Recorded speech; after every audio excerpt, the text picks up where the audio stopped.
3 NBA championships. Detroit fans were there. 11 Stanley Cups. Detroit fans were there. 4 World Series wins. Detroit fans were there. And that one Lions playoff win in 1991, yeah, Detroit fans were there. Woodward Sports, where the fans are. Good morning to you all. This is the Morning Woodward Show here on woodwardsports.com. And alongside me, filling in for Adham Beydoun, who's still recovering from being ill, is the Sam Flannel. Sam, thanks for joining us today, Of course, man. This is my first time on the desk with the morning show, doing a show with the great Jeff Iafrate. We always exchange ideas off air. That's one thing that people should probably know about us. Jeff, you're kind of one of my gauges. If I have an opinion, I kind of look to you as somebody to, I wouldn't say validate, but you know, that's kind of the relationship we have off air. Bounce ideas off each other. A lot of things. I mean, me and Sam, is the one thing I think I disagree with Sam about is obviously the Ben Wallace take. But one thing I respect about you is not just the take itself, but your ability to defend the take. I think that's important. You can just spew whatever BS you want out of your mouth, but if you can't back it up, you can't back it up. Absolutely. So at least you can do that. We got a nice show planned for today. I mean, Daniel Jones inking his new deal with the Giants. My Lord. I know. From having his fifth-year option decline, Sam, to getting $40 million a year. Yeah, what a turn for Daniel Jones and the Giants. Obviously, Saquon Barkley franchise tagged along with him. I want to discuss more of just the quarterback market itself, with Geno getting re-upped, and we discussed it a little yesterday with Easy, but you see Derek Carr, you see Daniel Jones. This is getting more and more realistic if you're a Lions fan to look at Goff and say, yeah, he's probably going to ask for a minimum $40 million. I would be shocked if it was 40 if I'm Jared Goff. I'm looking at all these quarterbacks. I had a better season. Give me $50 million. Absolutely. The thing is about Daniel Jones, and this is something that drives me crazy, and I'm going to hammer this home as long as they'll have me. Daniel Jones last season, that was his so-called breakout year, and obviously he cut down on the turnovers. He flourished by Daniel Jones standards in the Brian Daboll system. They kind of dumbed it down. He showed off more of his running ability. But last season, Daniel Jones threw a whopping 15 touchdown passes in 16 games. I know a lot of people are going to point to the fact that he didn't have great wide receivers, which he obviously did not. Darius Slayton and Richie James, those were your two best wideouts. Kadarius Toney got traded, and Kenny Galladay was a complete and utter disaster. Except for the catch on Darius Slayton. That was the big moment of the season. That was his one highlight with the Giants, his one shining moment, as you would say. But the reality is that last season, Daniel Jones threw fewer touchdown passes than Davis Mills, Justin Fields, Jimmy Garoppolo, who played in 11 games, and Russell Wilson, who had an objectively disastrous season. So I'm not saying that Daniel Jones was bad. He did what he had to do in a system that was kind of dumbed down for him. He kind of became the great value Josh Allen type player, but the difference between him and Josh Allen is Josh Allen is an elite quarterback, and he doesn't have a Saquon Barkley in the backfield. And Josh Allen essentially is their Saquon and Daniel Jones combined into one. He does a lot, and it's still for Daniel Jones to have the rookie season he had. And me and Easy kind of discussed this too. And the Giants initially took him. You're sitting there going, okay, all right. It was similar, I guess, this year to the Will Levis comparison, because Will Levis, the one thing you can say about Will Levis is, he didn't have the weapons, yada, yada, yada, played in an NFL system. And Daniel Jones, here he is, years later, from having his fifth-year option, I'm going to say it again, his fifth-year option declined to now getting $40 million. If I'm a Giants fan, I don't know how I'm taking this one. I don't know if I could process $40 million for the next 4 years for Daniel Jones when you were on the brink of getting rid of him last year. So all I'm saying is, you get him some weapons. You better hope Daniel Jones plays and puts forth every dollar of that $40 million yearly salary. They certainly better hope so, because I don't think people understand how bad you have to be, or how little faith your team has to show in you in order to get your fifth-year option declined. That's another year you could have under your rookie deal. But in his first 3 seasons, he didn't really show anything that was indicative that he would be a franchise quarterback. But last year, to his credit, he did cut down on his turnovers, but still, if he would have been given, say, the deal that Geno Smith got, I would have understood it. 3 years instead of 4, about $35 million per year. That was more understandable. If they would have franchised him, I would have been okay with that. But 4 years, $160 for Daniel Jones. I think the Giants wanted like what you're saying, the Geno Smith contract. I think Daniel wanted, and it was been reported, 40-ish million, $45 to $46 million, and I guess the middle ground was 40, which I would not pay Daniel Jones that. But again, he won a playoff game, and he got you the playoffs. So if you're basing it off of strictly just that, Jared Goff this year will do similar things, in my opinion. I think he can get you to the playoffs, and I think he's good enough to win a playoff game. So he's done it before, unlike Daniel. So Jared Goff's coming down the pipeline. We got a lot of different things to discuss, and I want to tease some of it. We're going to go through free agents at 8:45. You're going to want to stay for that because we haven't really gotten a chance to discuss all the pending free agents for the Lions. Me and Sam and JB are going to break down who are we bringing back, who are we letting go, yay or nay. And then at 9 o'clock, we're going to talk about more free agents around the NFL if you'd like to see them in a Lions uniform. And I have an interesting poll in the second hour. It's a quarterback poll, and it was posted on Woodward Sports Twitter. And if you haven't seen it already, and I sent it to you, Sam, I was shocked by the results, and you guys are going to want to see what the results are. It pertains to the conversation we're currently on. One thing I do want to talk about, too, along with this Daniel Jones conversation is for Goff. Here's the problem I have, all right? So you can call me whatever you want. You can call me a Goff defender, because for a while I was going at it with people like Easy and people like Spencer about really the quality of quarterback you have in Jared. Now, salary aside, once we start talking about salary, because right now I still believe $30 million is a discount to market. It just is. You can talk about the cap hit. Him and Neil can have that debate, Easy and Neil. But in terms of just looking at Jared Goff's salary, it's okay. But in 2 years, it won't be okay. No. And again, people can say, well, Jared Goff might take a friendly discount, a team-friendly discount. I'm not relying on that. And if you're going to pass on a quarterback to wait till that moment comes and he doesn't, well, you're crap out of luck. So yeah. It's a tough situation, Sam, and that's why I keep harping on the idea or the potential of the idea of drafting a quarterback, because you got to have some sort of plan B. I talk with Stick, and Stick's like, well, if he wants $45 million, well, he can just go get that elsewhere. I go, so what's your plan at quarterback? You're going to just wait till you're empty-handed, and then you're going to have to figure it out like the Jets and be so desperate you got to go get Aaron Rodgers? It's a tough situation, but I just wanted your thoughts on it, the idea, because I haven't had a chance to talk to you, of potentially using that 6th pick to get your franchise quarterback, because in the future, you're going to be picking in the 20s if everything goes as planned. If everything goes as planned, of course. The Jared Goff discussion to me is very, very complicated, and there's a ton of nuance because many things can be true. His last season in Detroit was arguably the best of his career, certainly the best since 2018. He was a Pro Bowl alternate. I would argue that he was the second best quarterback in the NFC after Geno Smith. And for the next 2 seasons, he is still under contract for a very team-friendly deal. And for these next 2 years, I firmly believe that the Lions' Super Bowl window is open with Jared Goff as your quarterback, and maybe you can get it done. Mm-hmm. But also, Daniel Jones just got $40 million a year. Jared Goff, if he's smart, is going to look at that and be like, oh, hell no. I'm at least worth 45 or 50 million a year. And to your point, Jeff, I'm not in the business of drafting a project like an Anthony Richardson or a Will Levis. Mm-hmm. I think there's a reason why they were both objectively mid in college, and I would say at times bad in college, particularly Anthony Richardson. But if C.J. Stroud or Bryce Young is available, I want your thoughts on, because you're a Michigan fan, you're the resident Michigan fan. Thoughts on C.J. Stroud? Because I talk with Lucas about this all the time, and we don't have to come in and break it down, but just your overall thoughts on the possibility of him maybe sliding to 6, if that's even possible. If you're Brad Holmes, mm-hmm. and you're a guy who watched a lot of Ohio State this year in the Big Ten. What are your thoughts on C.J. Stroud and the possibility of him becoming possibly a Detroit Lion? Well, I mean, I think Lucas is just a little bit butthurt because C.J. Stroud is 0-2 against Michigan, and that's facts. But I wouldn't say that is all his fault. I think C.J. Stroud played a very poor game this past year at home versus Michigan. He came up a little bit small, but in the previous season against Michigan at Ann Arbor, he played a good game. He was just under a relentless pass rush of Aiden Hutchinson and David Ojabo.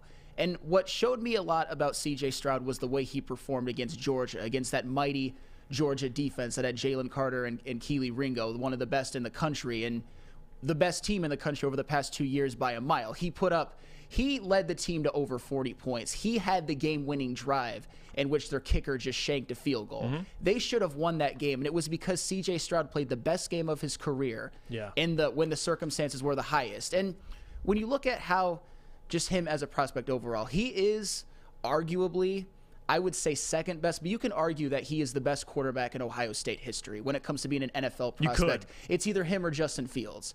He can make all of the NFL throws. And the difference between him and like a Will Levis and an Anthony Richardson is that C.J. Stroud was actually productive in college. He was extremely productive. He was a Heisman finalist 2 years in a row. I know that he had an offense that was sort of catered to him because Ryan Day, one thing that you have to say about him is he's a brilliant offensive mind. Yes. And quarterbacks have thrived under him, even if he's been slightly underwhelming as an Ohio State coach. And of course, C.J. Stroud has played with just an NFL factory of wide receivers. I won't even list them because it's just too crazy. I mean, you got Garrett Wilson, Jackson Smith and Jigba, Chris Olave, here I am listing them, Marvin Harrison Jr., Mecca Ibuka, among others. Just insane.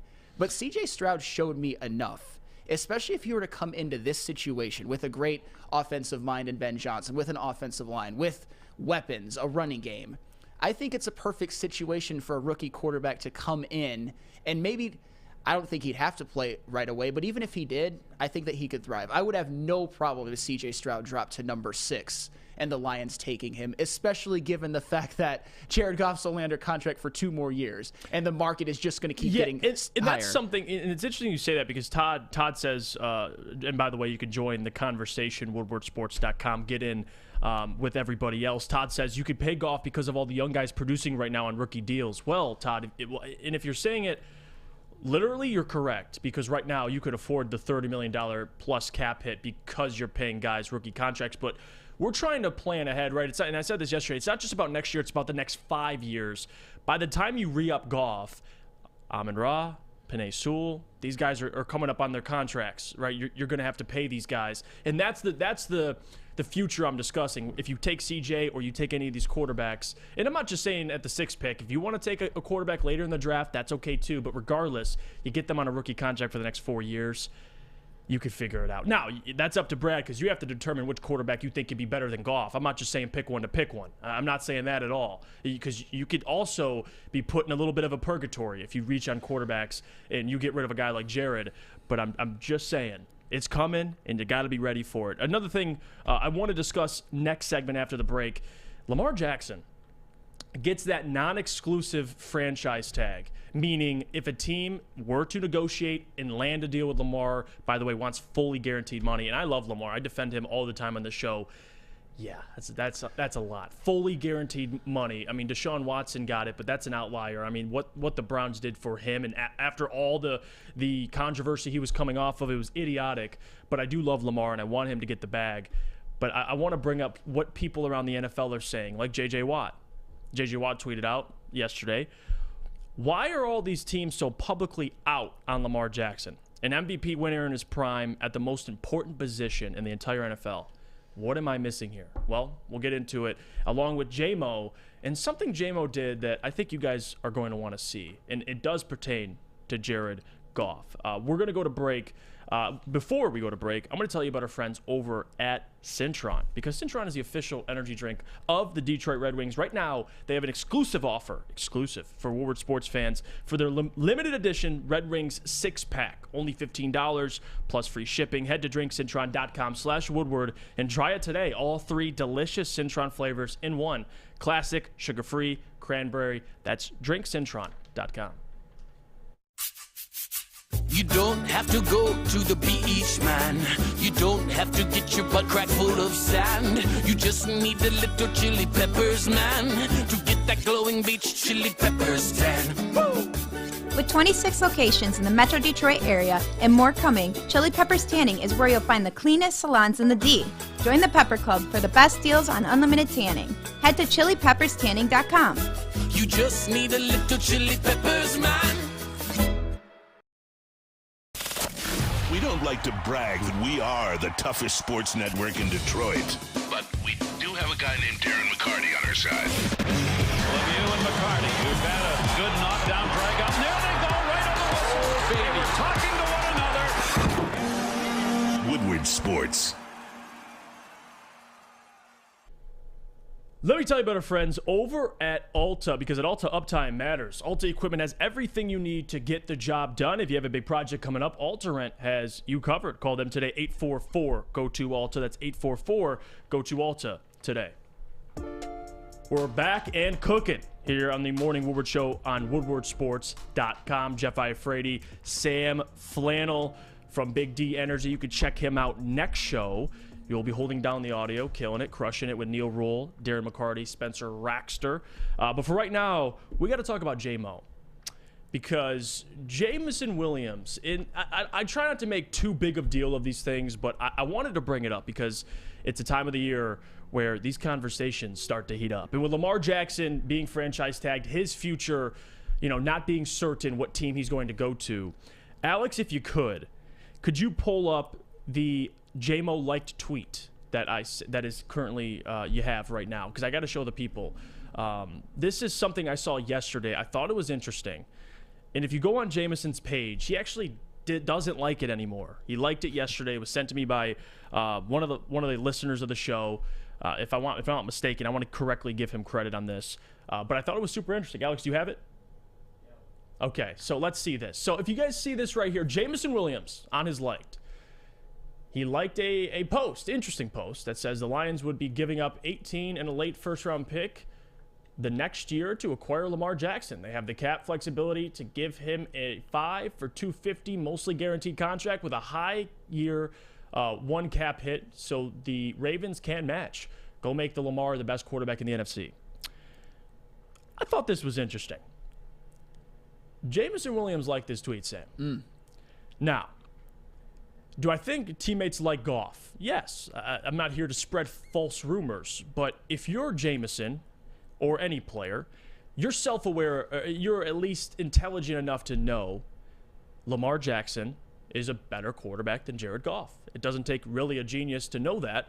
But what are your thoughts on this situation? Should you overreact, or is it not a big deal at all? So Jameson Williams is an interesting one because many things can be true. I think that Jameson Williams is going to be a great wide receiver in Detroit. I think his ceiling is something similar to a Tyreek Hill, but maybe even more of a polished route runner earlier. I mean, you saw what Tyreek Hill was when he first entered the NFL. He was kind of more of a gadget player. And I think that Jameson Williams has speed that is similar to a Tyreek Hill. But another thing can be true as well, and this is something that I think a lot of people don't talk about enough. It's not like Jameson Williams missed the entire season. He played 6 games and touched the ball twice and had 1 reception. And to me, I think that is something that maybe upset Jameson Williams a little bit. He obviously had 1 amazing touchdown off of a flea flicker called back, 1 in which he beat a man deep against the Jets and it was underthrown. But Jameson Williams wasn't really utilized as much as I thought maybe he would, and that I liked him on that end around where he went for another 40 yards in the run game. Absolutely, but that wasn't a connection with Jared Goff. No. That was one where he just had to hand the ball off. So at the same time, I don't know what stake he really has in Jared Goff, because Jared Goff in the offense obviously played very, very well last year, and it had very little to do with Jameson Williams. So I don't think that he is necessarily as beholden to a Jared Goff as maybe like an Amon-Ra St. Brown, for example, who has developed just an insane chemistry with a Jared Goff. So I don't necessarily blame Jameson Williams for this. I mean, he obviously missed all of the offseason because of an injury. And I think if he wouldn't have gotten injured at college, first of all, the Lions wouldn't be able to draft him, but let's put that aside. I think that he would have been productive. I think that he would have put up numbers similar to a Chris Olave or a Garrett Wilson, but he didn't. And him and Jared Goff just might not be on the same page. So I don't know. Maybe he's looking at a Lamar Jackson as somebody who maybe could get him the ball more. Maybe I don't know if I necessarily agree with that. Yeah, and that's the problem too, is even if you're thinking logically, as a talent, Lamar Jackson is better than Jared Goff. Sure. I'm sorry. As a talent. Now, obviously Lamar Jackson, MVP, we know what he has done in this league. But the big question for Lamar isn't about the talent. It's about the availability, and it's about the money he's asking for. You have a guy in Lamar Jackson who's already won an MVP, who is missed 4 games last year. 5, now that a 17-game season. 5 games last year and 5 games the previous year. 12 games played in the last 2 seasons. And on top of that, you want a fully guaranteed contract? Like, if I'm the Ravens, no wonder they're still negotiating, and they're going to be negotiating even though he's franchise tagged, because we're not doing that contract.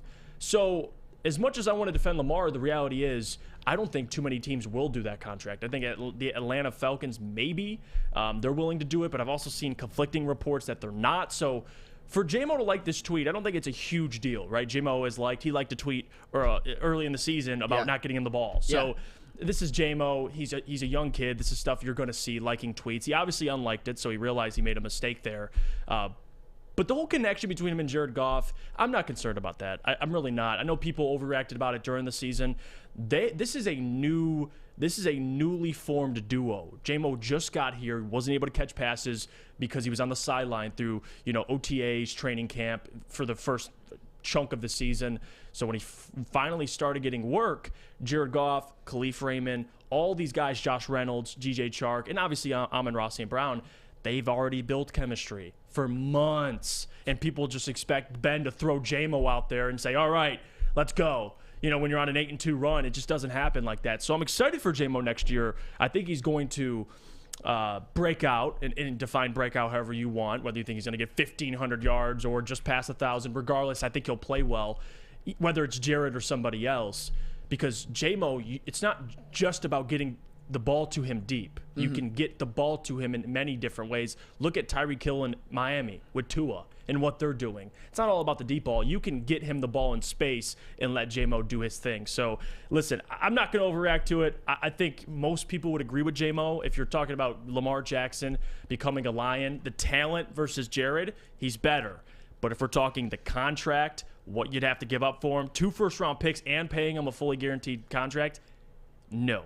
I am okay, and I will pass on that politely. And the thing about Lamar Jackson, too, and I think this is another thing that I don't think is talked about enough. Lamar Jackson is obviously an MVP in 2019, and he had a phenomenal season.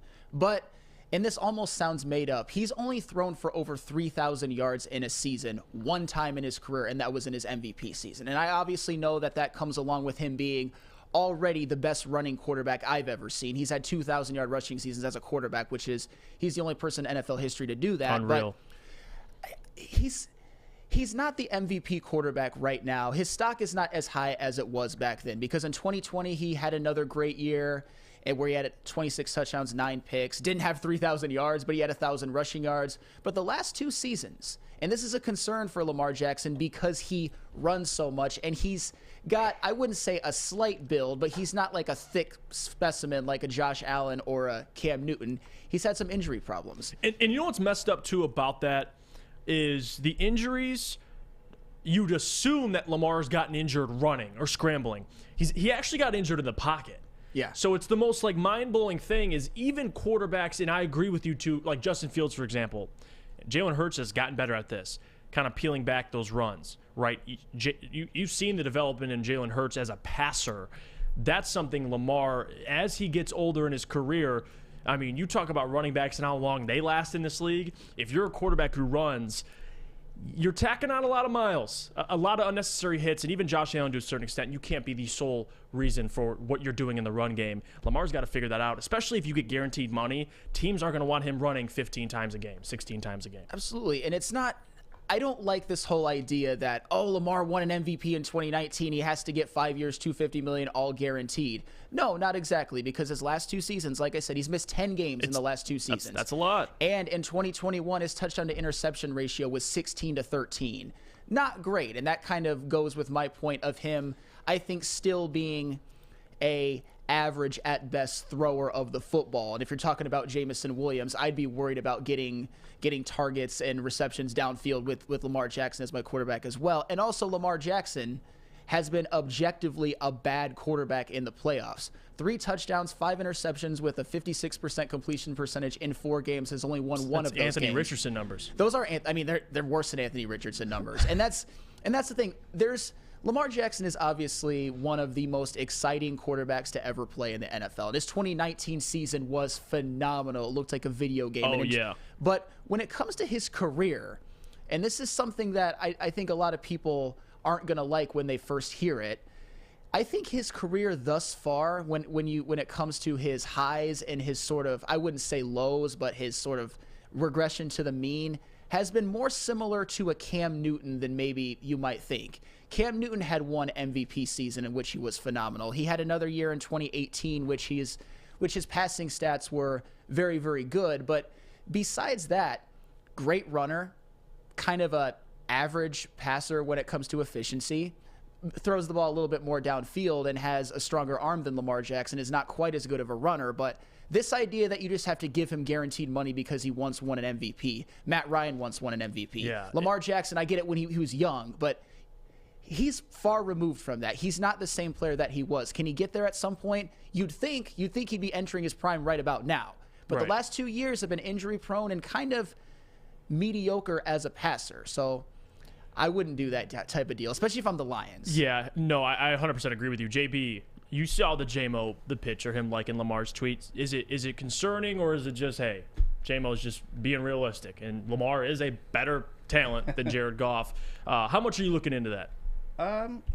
50-50. 50-50? 50-50. Like, I want to sit here and drink the Honolulu Blue Kool-Aid with everyone and just bask in the joy or the thought or the idea of Lamar Jackson coming to Detroit. But if I'm being honest, I think Jamo is just appreciating another player in Lamar Jackson and just is happy for him no matter where he goes, which I can completely understand. So this might just be that rookie growing pains type of thing, where you don't go out there and like all the stuff on social media. But then again, I don't know. We live in a different world when rookies like 10 years from now. So yeah, it's different, right? You're in college. You go to the NFL now. I mean, you have a spotlight on you, an entire state spotlight, mostly, if not more, once you become a superstar. So for Jamo, like, you just can't like these things. Now, appreciate you liking the photo with the Woodward Sports logo in it.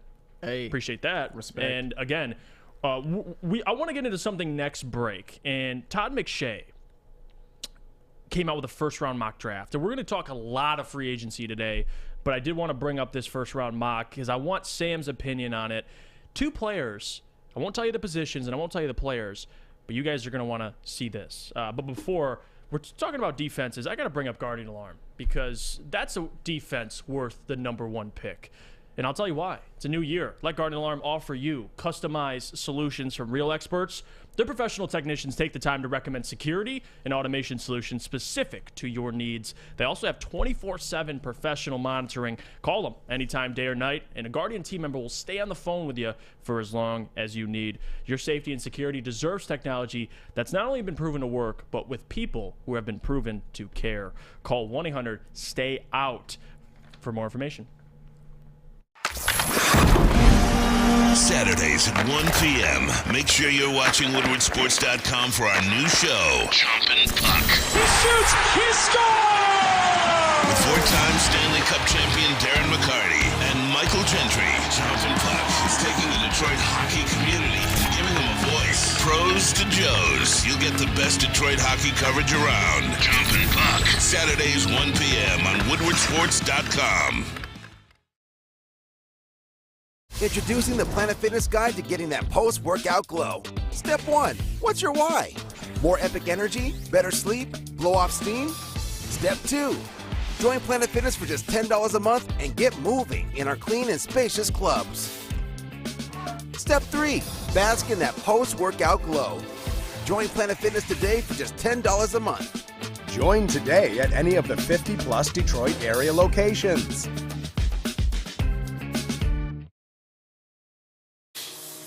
It's a great day to get some Centron in your life. Okay. There it is. Centron, here we go. Gotta grab the cranberry. Oh wait, it's 2 for $4. Gotta double up with the classic as well. Centron World, baby. Centron, available at select Krogers, and if you wanna know how, go to @CentronWorld.com. You get dope like me. You know what? Why wait?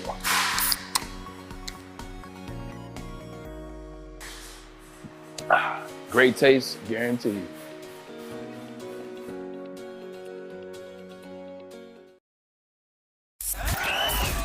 are the network for Detroit by Detroiters. Welcome to the Woodward Sports Network.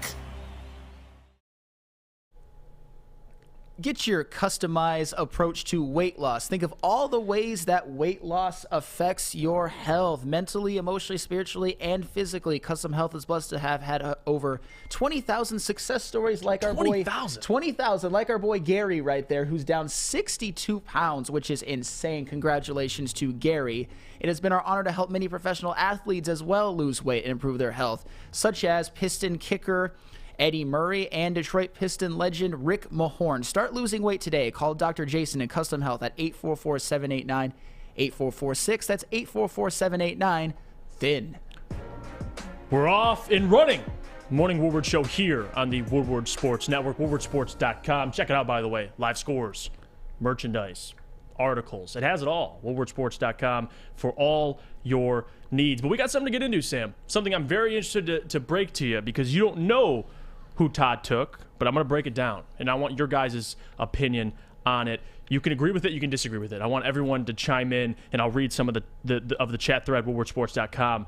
Todd McShay came out with his first round mock, only the first round, and had the Lions staying put, didn't have them moving up or moving back, which, you know, I enjoy. I know we get a lot of mock drafts of guys moving around the draft, trading up, trading back. You know, you'll see like 4, 5, 6 trades in one fan mock draft, and I'm like, okay, this is starting to get a little unrealistic. But Todd McShay broke it down. And I want to read off some of the significant players and where they went before we get to the Lions. He actually has the Colts trading up to number 1, which I think is something we expect to happen. I think the Colts are in a position where you can either stay put and take who's there at quarterback, or you could trade up to 1 and get your guy, get the number 1 overall selection. Sometimes it's better if you look at the history. Just let guys fall. I mean, Josh Allen, Patrick Mahomes, Deshaun Watson. Typically it works out for those guys. When you trade up and get somebody, doesn't always work out, but he has the Colts trading up to number 1 and taking, who do you think? Number 1 quarterback off the board. God. I want to say Bryce Young, but I fear it's Anthony Richardson. You're right. It's Bryce Young, quarterback out of Alabama. The Colts are smarter. The Colts trade up to get Bryce Young. Number 2, Houston stays put. They take C.J. Stroud. There you go. Number 2 overall. There you go. And the Cardinals stay put. They take Will Anderson. Then you have the Las Vegas Raiders trading up with Chicago, who had the Colts pick to take Anthony Richardson. Good luck. So you have 3 quarterbacks being taken in the top 4 picks. So 5, Seattle stays put. They take defensive end Tyree Wilson. Wow. And then there's the Detroit Lions. Yes. Now, mind you, I didn't bring up Jalen Carter yet. So Jalen Carter's still available on this board. Who do you think the Lions took? Well, if it's not Jalen Carter, I'll lose my mind. You better get ready. Oh, boy. So Todd McShay has the Detroit Lions taking Christian Gonzalez at 6. Now, mind you, had a great combine. You could argue kind of cemented himself as the number 1 corner. But the reason why I bring this up, and I'm going to get to 18, but I want to break this down for a second. I'm going to ask you guys a question. If Jalen Carter's there at 6, how are you not taking him, Sam Flannel? I can't fathom why they wouldn't take him. And the thing is, I'm not saying that Christian Gonzalez is a bad prospect or anything like that. I think with his production last season, his performance at the Combine, I could see him being the number 1 corner off the board, and I wouldn't hate it at all. But Jalen Carter, when I think of 2 prospects in this draft that are can't miss, that I think there's no chance that they will be busts, it's Will Anderson and it's Jalen Carter. Jalen Carter is one of the most dominant interior linemen I've seen coming out the draft in years. I think Jalen Carter is a guy that you can plug in right away, and he is a linchpin in your run defense, at minimum. I think his floor is something like a Christian Wilkins, a guy who doesn't put up eye-popping numbers, but he's obviously been great for their run defense, and his production has actually gotten better as years go on, and he's one of the more underrated defensive tackles in the NFL. But with Jalen Carter, his ceiling, to me, something that he could become for this Lions defense, is someone like a Quinnen Williams, or maybe even, God forbid, a Chris Jones of all people. I think Jalen Carter has that kind of talent. He might not put up the pass rushing numbers of, say, a Chris Jones, but he can be just as valuable, like, say, a multiple-time Pro Bowler, All-Pro, makes this run defense and this pass defense instantly better, takes away attention off of guys like Aiden Hutchinson and James Houston and Josh Pascal, because people are going to be so keyed in on Jalen Carter. You can't double-team everybody. So if the Lions pass on Jalen Carter, I'll be honest, I'm going to have some questions even about Brad Holmes, somebody whose draft history has been utterly impeccable. But that doesn't mean that it gives you a pass to pass on Jalen Carter. That would be lunacy, especially for a corner who I think is going to be very, very good. But do the Lions need interior defensive linemen? Would you say that? Yeah, they do. They absolutely do. Is Jalen Carter somebody who has the potential to be generational as an interior lineman? Yes, he does. Is he going to be paid on a rookie deal at a position in which free agents like Javon Hargrave might ask for $20 million a year? Yes. And Payne just got franchise tagged. Payne just got franchise tagged. Yeah. So, and I think that Jalen Carter, if he hits his ceiling, he will be far better than those guys, maybe even by year 2 or 3. So I don't think that Brad Holmes would pass, especially given the fact that he wore a shirt on that interview that said villain. If you want to do villain things, you look at Jalen Carter and you say, he's just so damn good as a prospect. He's a guy that can help our defense exponentially on day 1. Yeah, what he was involved in was incredibly stupid, but he's not going to go to jail. He's in charge of a couple of misdemeanors. There have been plenty of players who have done much, much worse who are still playing and who played after those incidents had happened. So please do not pass on Jalen Carter. We would all be doing backflips if Jalen Carter fell to the Lions. And then we would be pounding tables. I would be pounding tables if the Lions somehow passed. But Brad Holmes, I know you wouldn't do that, man. You would never, ever. No. Brad Holmes, you would never do that. Nothing like this. And I want to read the reasoning behind the Christian Gonzalez pick, and then I'm going to tell you where Jalen Carter fell. Yes. Because that's the interesting part as well. So Todd McShay writes, under the Detroit Lions selecting Christian Gonzalez, he says, I know I keep using the 6.2 yards allowed per play number for the Lions, but if it was the NFL's 6th worst number for the past decade. Armed with two first round picks and a chunk of cap space, Detroit has to get better on that side of the ball. It has gotten up and down production from Jeff Okudah, mostly, it's been both for Jeff Okudah, no doubt about that. The team's top 3 pick in 2020, and the other corner spot is open with Ermanni Awarrior primed to be a free agent next week. At 6'1", 197, Gonzalez confirmed the speed and explosion we saw on tape during the Combine. He posted a 4.38 in the 40-yard dash and jumped 41.5 inches in the vertical and 11 foot 1 inch in the broad. With 4 interceptions in 2022, he can make plays on the ball. And by the way, I like Christian Gonzalez a lot. I think the more, and we saw last year, Sauce, Derek Stingley, it really went Derek Stingley, then Sauce, and we see how those guys translated in the league, and I think that's why you're seeing now Christian Gonzalez be talked about, in this conversation with the 6th pick. If you're sitting there at 6 and Jalen Carter's there, you don't even think about it. You make that pick. You say, as soon as you see the 5th pick be Tyree Wilson, Brad Holmes, before the 5th pick is even announced, you're getting ready to submit Jalen Carter. Absolutely. There is no question. And again, and I'll ask you, and I'll ask everybody in the chat, WoodwardSports.com, where does Jalen Carter fall in your opinion? What do you think? Because you pass on him at 6, you got 7, the Bears, 8, the Falcons, 9, the Panthers, 10, the Eagles, 11, the Tennessee Titans. Where does he fall? Well, before I answer that, let me just clear up something that has been kind of percolating in the chat, at least by a few people. This idea that Jalen Carter wasn't productive in college, that is way overblown. First of all, he was the one that got a lot of the double teams. He was the one that kind of opened things up for everybody else. And in the past 2 seasons, he's had 6 sacks and 15.5 tackles for loss. Mm-hmm. Those aren't eye-popping, but those are defensive tackle numbers. Those are more the norm. And it happened to be on defenses that were some of the best in college football history. So I'm not worried about that. Second of all, if he falls to anything below 7, then there are a whole lot of NFL GMs that have to answer those questions. And I love some of these comments, too, people chiming in. WoodwardSports.com says, I don't want a guy with baggage like Jalen Carter. Lions won't take him if he's there, no doubt. Lions won't take him if he's there, no doubt. Define baggage, right? Because it is an unfortunate situation, no doubt about it. That's something that Jalen Carter is going to have to live with for the rest of his life.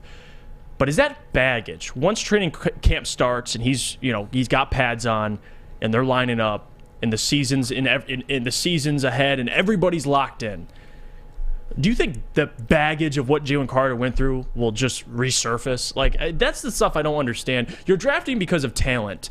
Jalen Carter, by far, among many scouts, is the best player in this draft. Sure. Right? Will Anderson, I would like to give him more credit because he was generational. Now all of a sudden he's not. And when Jalen Carter's ranked above him. But Let's just put him 2 if you don't agree with that. A 1 or 2 top prospect in this draft. Todd McShay has him falling to 12. 12. The Houston Texans take Jalen Carter. 11, the Tennessee Titans, they took Paris Johnson Jr. 10, the Eagles took Bijan Robinson. And 9, the Panthers took Will Levis. And then 8, the Falcons took Nolan Smith. And 7, the Bears, who have Jalen Carter mocked to them, took Peter Skronsky, offensive tackle out of Northwestern. Are any of those players higher rated than Jalen Carter? Hell no, they're not. No, they're absolutely not. And are you meaning to tell me that the Houston Texans got Jalen Carter? That's actually what happened. They walked away with C.J. Stroud and Jalen Carter. I was just about to say. And their first 2 top 12 picks.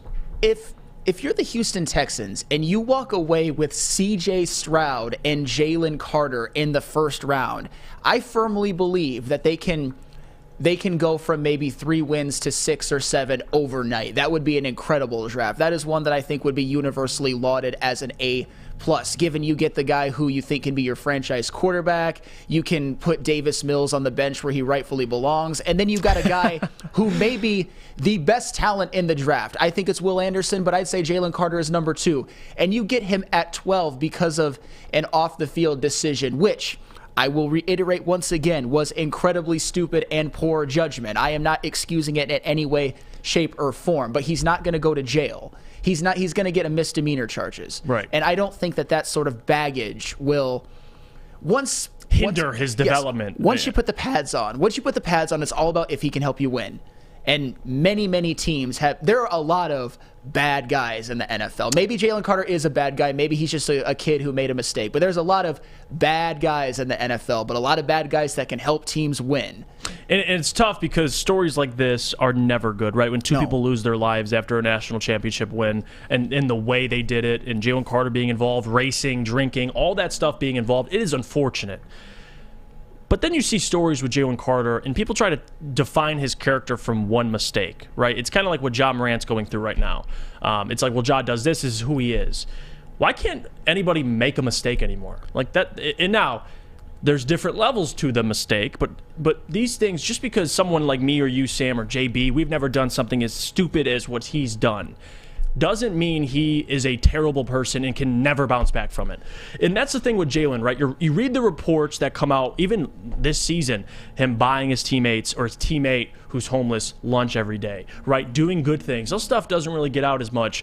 This stuff is what really matters to everybody because it is important. I mean, you got to question anybody's character that has a situation like this, but what's going to matter is the interview process. If he's remorseful, right? If he shows up and he's ignorant and he's like, yo, I just want to play in the league. That situation, yada, yada, yada. I get that. But if he's extremely remorseful and he's very self-aware enough to know what he did and why it was wrong and what he'll do better to correct it, I'm all for Jalen Carter. I mean, I don't think anybody in their right mind could sit up here and say, we're going to pass on that guy because I don't like his character traits. Sure. It's like, no, dude, can you play football? If Jalen Carter, you're going to let DeMeco Ryans get a hold of Jalen Carter? At number 12. After they already got a hold of C.J. Stroud. At 12, to say Jalen Carter's a top 12 talent is idiotic. He's top 2, maybe even not 2. He's 1. So it's crazy, man. Todd McShay, I had to bring that one up. We're going to go to break. When we get back, we're going to get in some Lions free agency, right? We got a segment before 9 o'clock, the last segment of the first hour. I want to bring up some Lions free agents, and you guys and us in the studio are going to engage, yay or nay. Would you bring these guys back? And mind you, this isn't Madden. You got cap space. So you can't bring back everybody I'm going to list, and then when we get into free agents, want to bring every one of those guys. You're going to have to make decisions. You're going to have to put your Brad Holmes hat on. But before we get into all that, let me tell you about our friends over at Chili Peppers Tanning, because it's where you'll find all the cleanest salons in the D with spotless, sanitized rooms and trained and certified tanning professionals. Join the Pepper Club for all the best deals. They'll beat all competitors by $5. ChiliPeppersTanning.com. Hottest bulbs, hottest deals, darkest tans, your vitamin D headquarters. 27 locations and more on the way. When it comes to making your haircut truly an experience, there's no better place than Lady Jane's Haircuts for Men. Come to any one of our 26 Metro Detroit locations for an award-winning haircut experience and qualify for a chance to win a down payment for your dream home up to $200,000. Our precision haircut and talented stylists will have you looking good, feeling good, and give you a chance to change your life forever.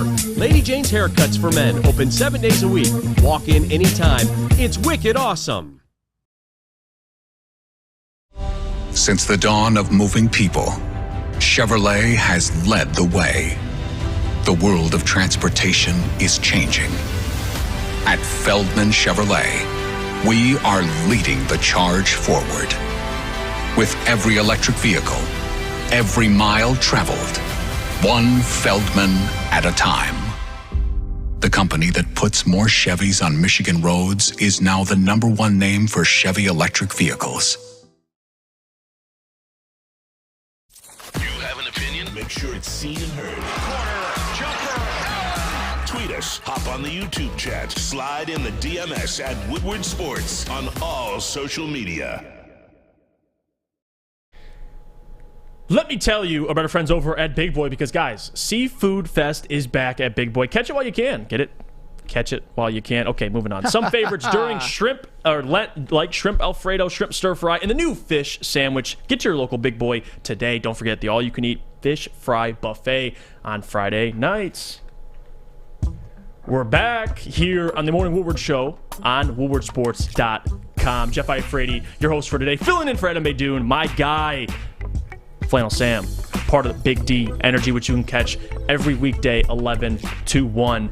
But Sam, it is the special time of the show where we get into the free agents. And not free agents around the NFL. This is Lions free agents. And I have some names here.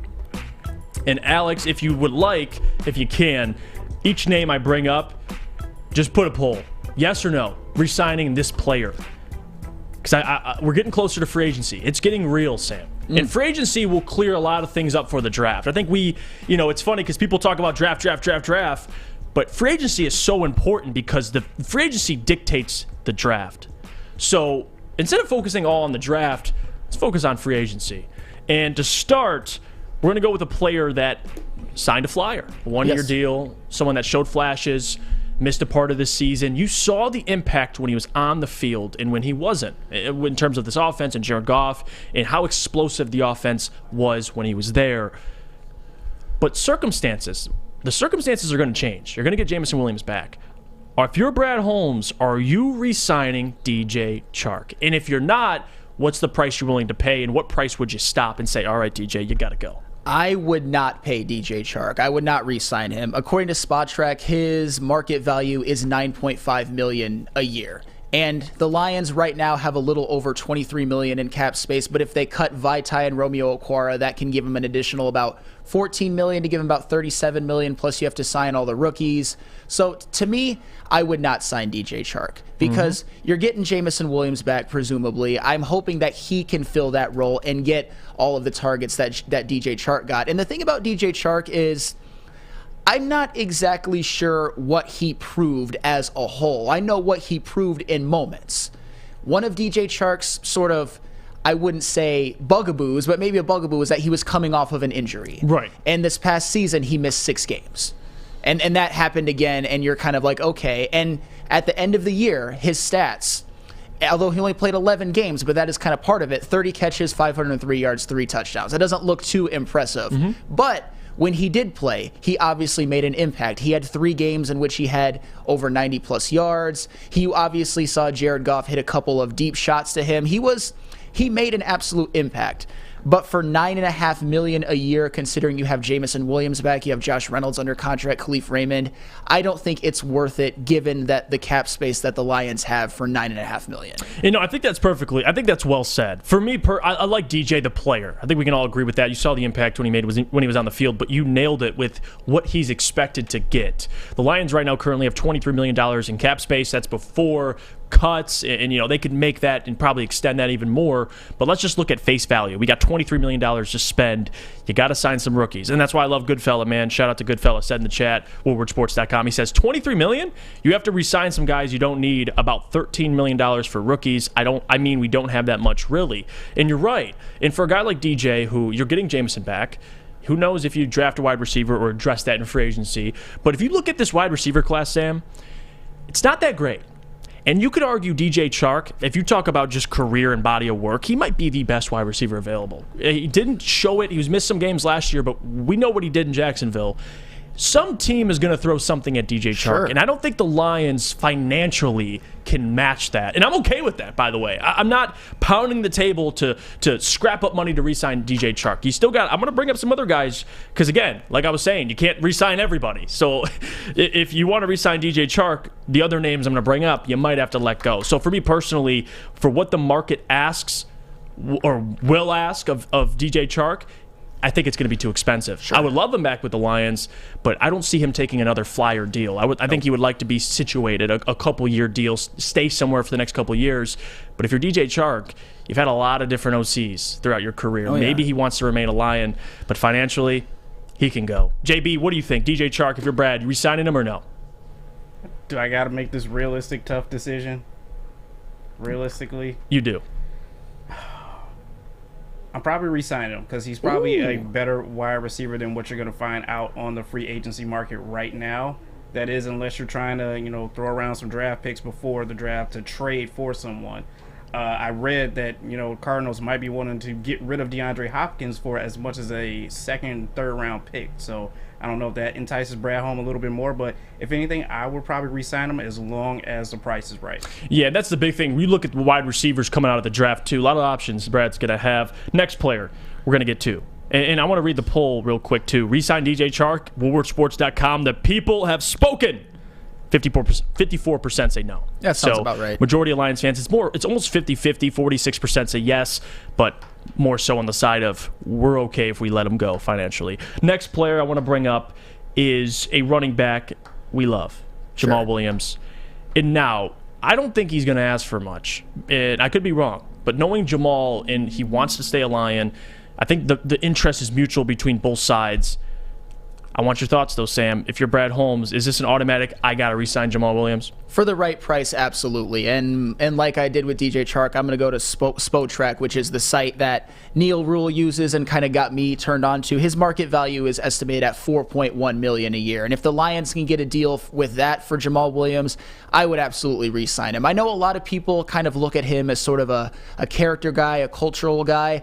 I think that was being overlooked is he had a damn good season. He had over 1,000 yards, 17 rushing touchdowns, broke a Barry Sanders record. There was a record in the books that was previously held by Barry Sanders by the Detroit Lions that Jamo Williams now has. I get it that a lot of it was being the goal line touchdown merchant, but still, along with 1,000 yards behind this offensive line, I think he's a guy that could potentially give similar production this next year, and especially if you can get him for $4 million, considering the fact that DeAndre Swift, he's obviously not an every down back. He's never proven he can be.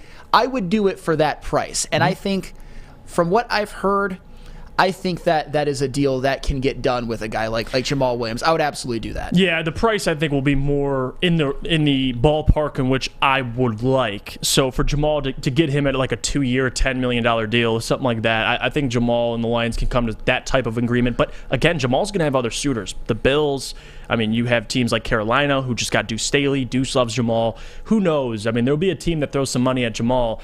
Just depends if he wants to stay a Lion. And he's said that so far. So Jamal's an automatic yes. JB, I would assume you would agree with that. Jamal Williams? Oh, yeah. Any disagreements? Okay. Yes. I think that was the easy one. I want to get to some more difficult ones. The next one, Deshaun Elliott. He's a free agent. Actually played pretty well for the Lions. You saw his impact when he wasn't on the field. I mean, you saw it at Carolina if he played a lot of snaps. You saw the impact Deshaun had, especially in the run game when he was there. But if you're Brad, Deshaun Elliott, you might draft a safety this year. I know in my mocks, I have a lot of different mocks with a safety being taken. Are you re-signing Deshaun Elliott if you're Brad Holmes? Unfortunately, I am not. And I think that has a lot to do with Spotrac. His market value is $10 million a year. And to be honest, The Deshaun Elliott signing last year by Brad Holmes was one that I think was underrated. He came to Detroit, he proved he could play a healthy season, and to me, he had the best season of his career with the Detroit Lions and was an integral part of the defense playing very, very well down the stretch. But when you look at Tracy Walker coming back. I know it's iffy because it's an Achilles, but I expect him to play week 1. And the emergence of Kirby Joseph, I expect him to get better, although you can never rule out the possibility of a sophomore slump. You never know. And also, when you look at some of the free agent safeties out there, there's guys like Jordan Poyer, who I think is better. His market value is $11 million. C.J. Gardner-Johnson or Chauncey Gardner-Johnson from Philadelphia. He would probably get like a $13 million a year deal. Deshaun Elliott, I love what he did. He obviously proved it enough so that his market value has gone this high. But with the starting safeties, I believe they already have in place versus what you'd have to pay him versus what you could get a better deal for with better players, I would say no to Deshaun Elliott. Yeah, that's a tough one, and I think people are kind of split too. I mean, you see the poll; it's more on the side of no. 62% say no, 38%. Now it's 37% say yes. But Funky put it perfectly. He said, "I love Elliott back, but he's going to be able to get more than I think I'd be able to pay him." And I think Funky's spot on. That's really the thing between Deshaun and DJ Chark that I would argue as well. I think both of those guys will get more elsewhere. And if I'm the Lions, this is a different regime. They're not going to overpay for those guys. Oh. Like, you can trust Brad to go find. He just found Kirby in the 3rd round. Go draft another safety, somebody that can play Deshaun Elliott's role. Now, you're going to miss his veteran presence, absolutely. But at the same time, you at least get a guy on a rookie contract you can come and play, and you get him on 4-year deals. So we'll see. But I agree with you. JB, Deshaun Elliott, you bringing him back, or are you okay with letting him walk? Unfortunately, I'm okay with letting him walk. I got to decide with Flannel on this one. I think there's more promise of guys in the draft that you can sign for way cheaper and kind of mold to be the safety that you want. Or you can look in the free agency and see some guys who are on the younger side but still have that veteran presence as well too. Yeah, no, spot on. And there's actually another player I want to get to. Alex Anzalone, and we can go through this too. I like Alex Anzalone. I think he got a lot of flack early on. I know people look at Alex Anzalone and they're like, yeah, this guy's just a filler. You know, he's just here for the time being. He's going to get replaced. You got Malcolm Rodriguez, the emergence of him. But if you're Brad Holmes, is Anzalone somebody that you're bringing back because he's a culture fit? He's the type of guy you want playing the leader. I mean, he called the plays on defense last year. Or are you like, you know what? We'll draft a linebacker. We'll go sign somebody for cheap, and we'll go forward with who we got. Oh, God, this is a tough one. Alex Anzalone, he showed a lot last year. Before last season, I was one of the loudest voices here saying that Alex Anzalone is your starting linebacker. You are screwed. He is a bum. But last year, what he did was he had the best season of his career. He kind of had his breakout season. He did have over 120 tackles, and the defense did play well towards the end of the year. Alex Anzalone proved a lot to me, and I think he proved a lot to the Lions coaching staff, to Lions fans, and I respect the hell out of him for that. And last year's contract was 1 year, $2.2 million. For the right price, I would probably do it, but at the same time, God, guys like Tremaine Edmonds are out there, Levante David, Bobby Wagner. I would rather have guys like Sam. I know. I would rather have guys like them, or even a David Long from Tennessee. I would rather have guys like them. TJ Edwards. I would probably say for my final answer, no to Alex Anzalone, but it's tough. It's way tougher than I thought it would ever be. And I love these people are just chiming in. And Alex Anzalone had the people talking. I'll tell you that. Happy Camper Harry says we need all players to understand to win. They have to be on board that taking less will help us win more. And that's true, but some players just simply deserve a pay raise, and the Lions aren't going to be able to keep those guys. You see those. Denver Blair says no to Alex. Blade says replace him with someone more athletic and reliable in coverage. Goodfella says if he wants $3 million, I'll sign him. People Pleaser says Anzalone is a special teams player. We were hiding because we had to pay Tavai and Jamie Collins. So, again, Alex Anzalone, I agree. If you're looking at the caliber of player he is for how much he'll probably ask for, I think it's worth it. I don't think Anzalone will be expensive, but again, if you're talking about nickel and dimes and you don't have that much to spend, I would much rather, to your point, Sam, either draft a linebacker or go out and sign another veteran. But Anzalone was productive last year. Yep. So you can't say the guy's completely trash because he played pretty well last year. Yep. I know at times he struggled, but against the Green Bay Packers, he made that huge 4th and 1 play. So say what you want about Anzalone. The poll is actually in favor of Anzalone. Re-sign Alex Anzalone, 55% say yes, 45% say no. We'll see. I know a lot of people so far have been pretty much neck and neck with a lot of these players. That's why I wanted to bring it up. It's such an interesting conversation. We're going to go to break. And when we come back, we're going to go more around the NFL. We're going to talk about some free agents that I want Sam and JB's opinion. If they're bringing them, if they're making them a Detroit Lion, would you be willing to invest? And remember who you said you'd re-sign from this segment, because you can't re-sign them all, right? It's not Pokemon. You can't catch them all. So we're going to go to break.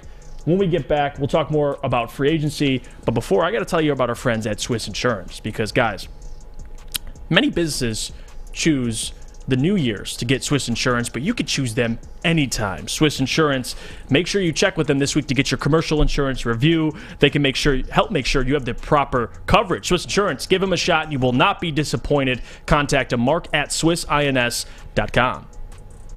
By now you know me, Christina Gennari, as the obvious choice in real estate. And you know my website, soldchristina.com, as your #1 resource for buying or selling your home. Myself, along with my amazing staff, pride ourselves on making your home buying and selling experience a relaxing and easy one. Come see why we are the obvious choice. Christina Gennari at soldchristina.com, the obvious choice in real estate.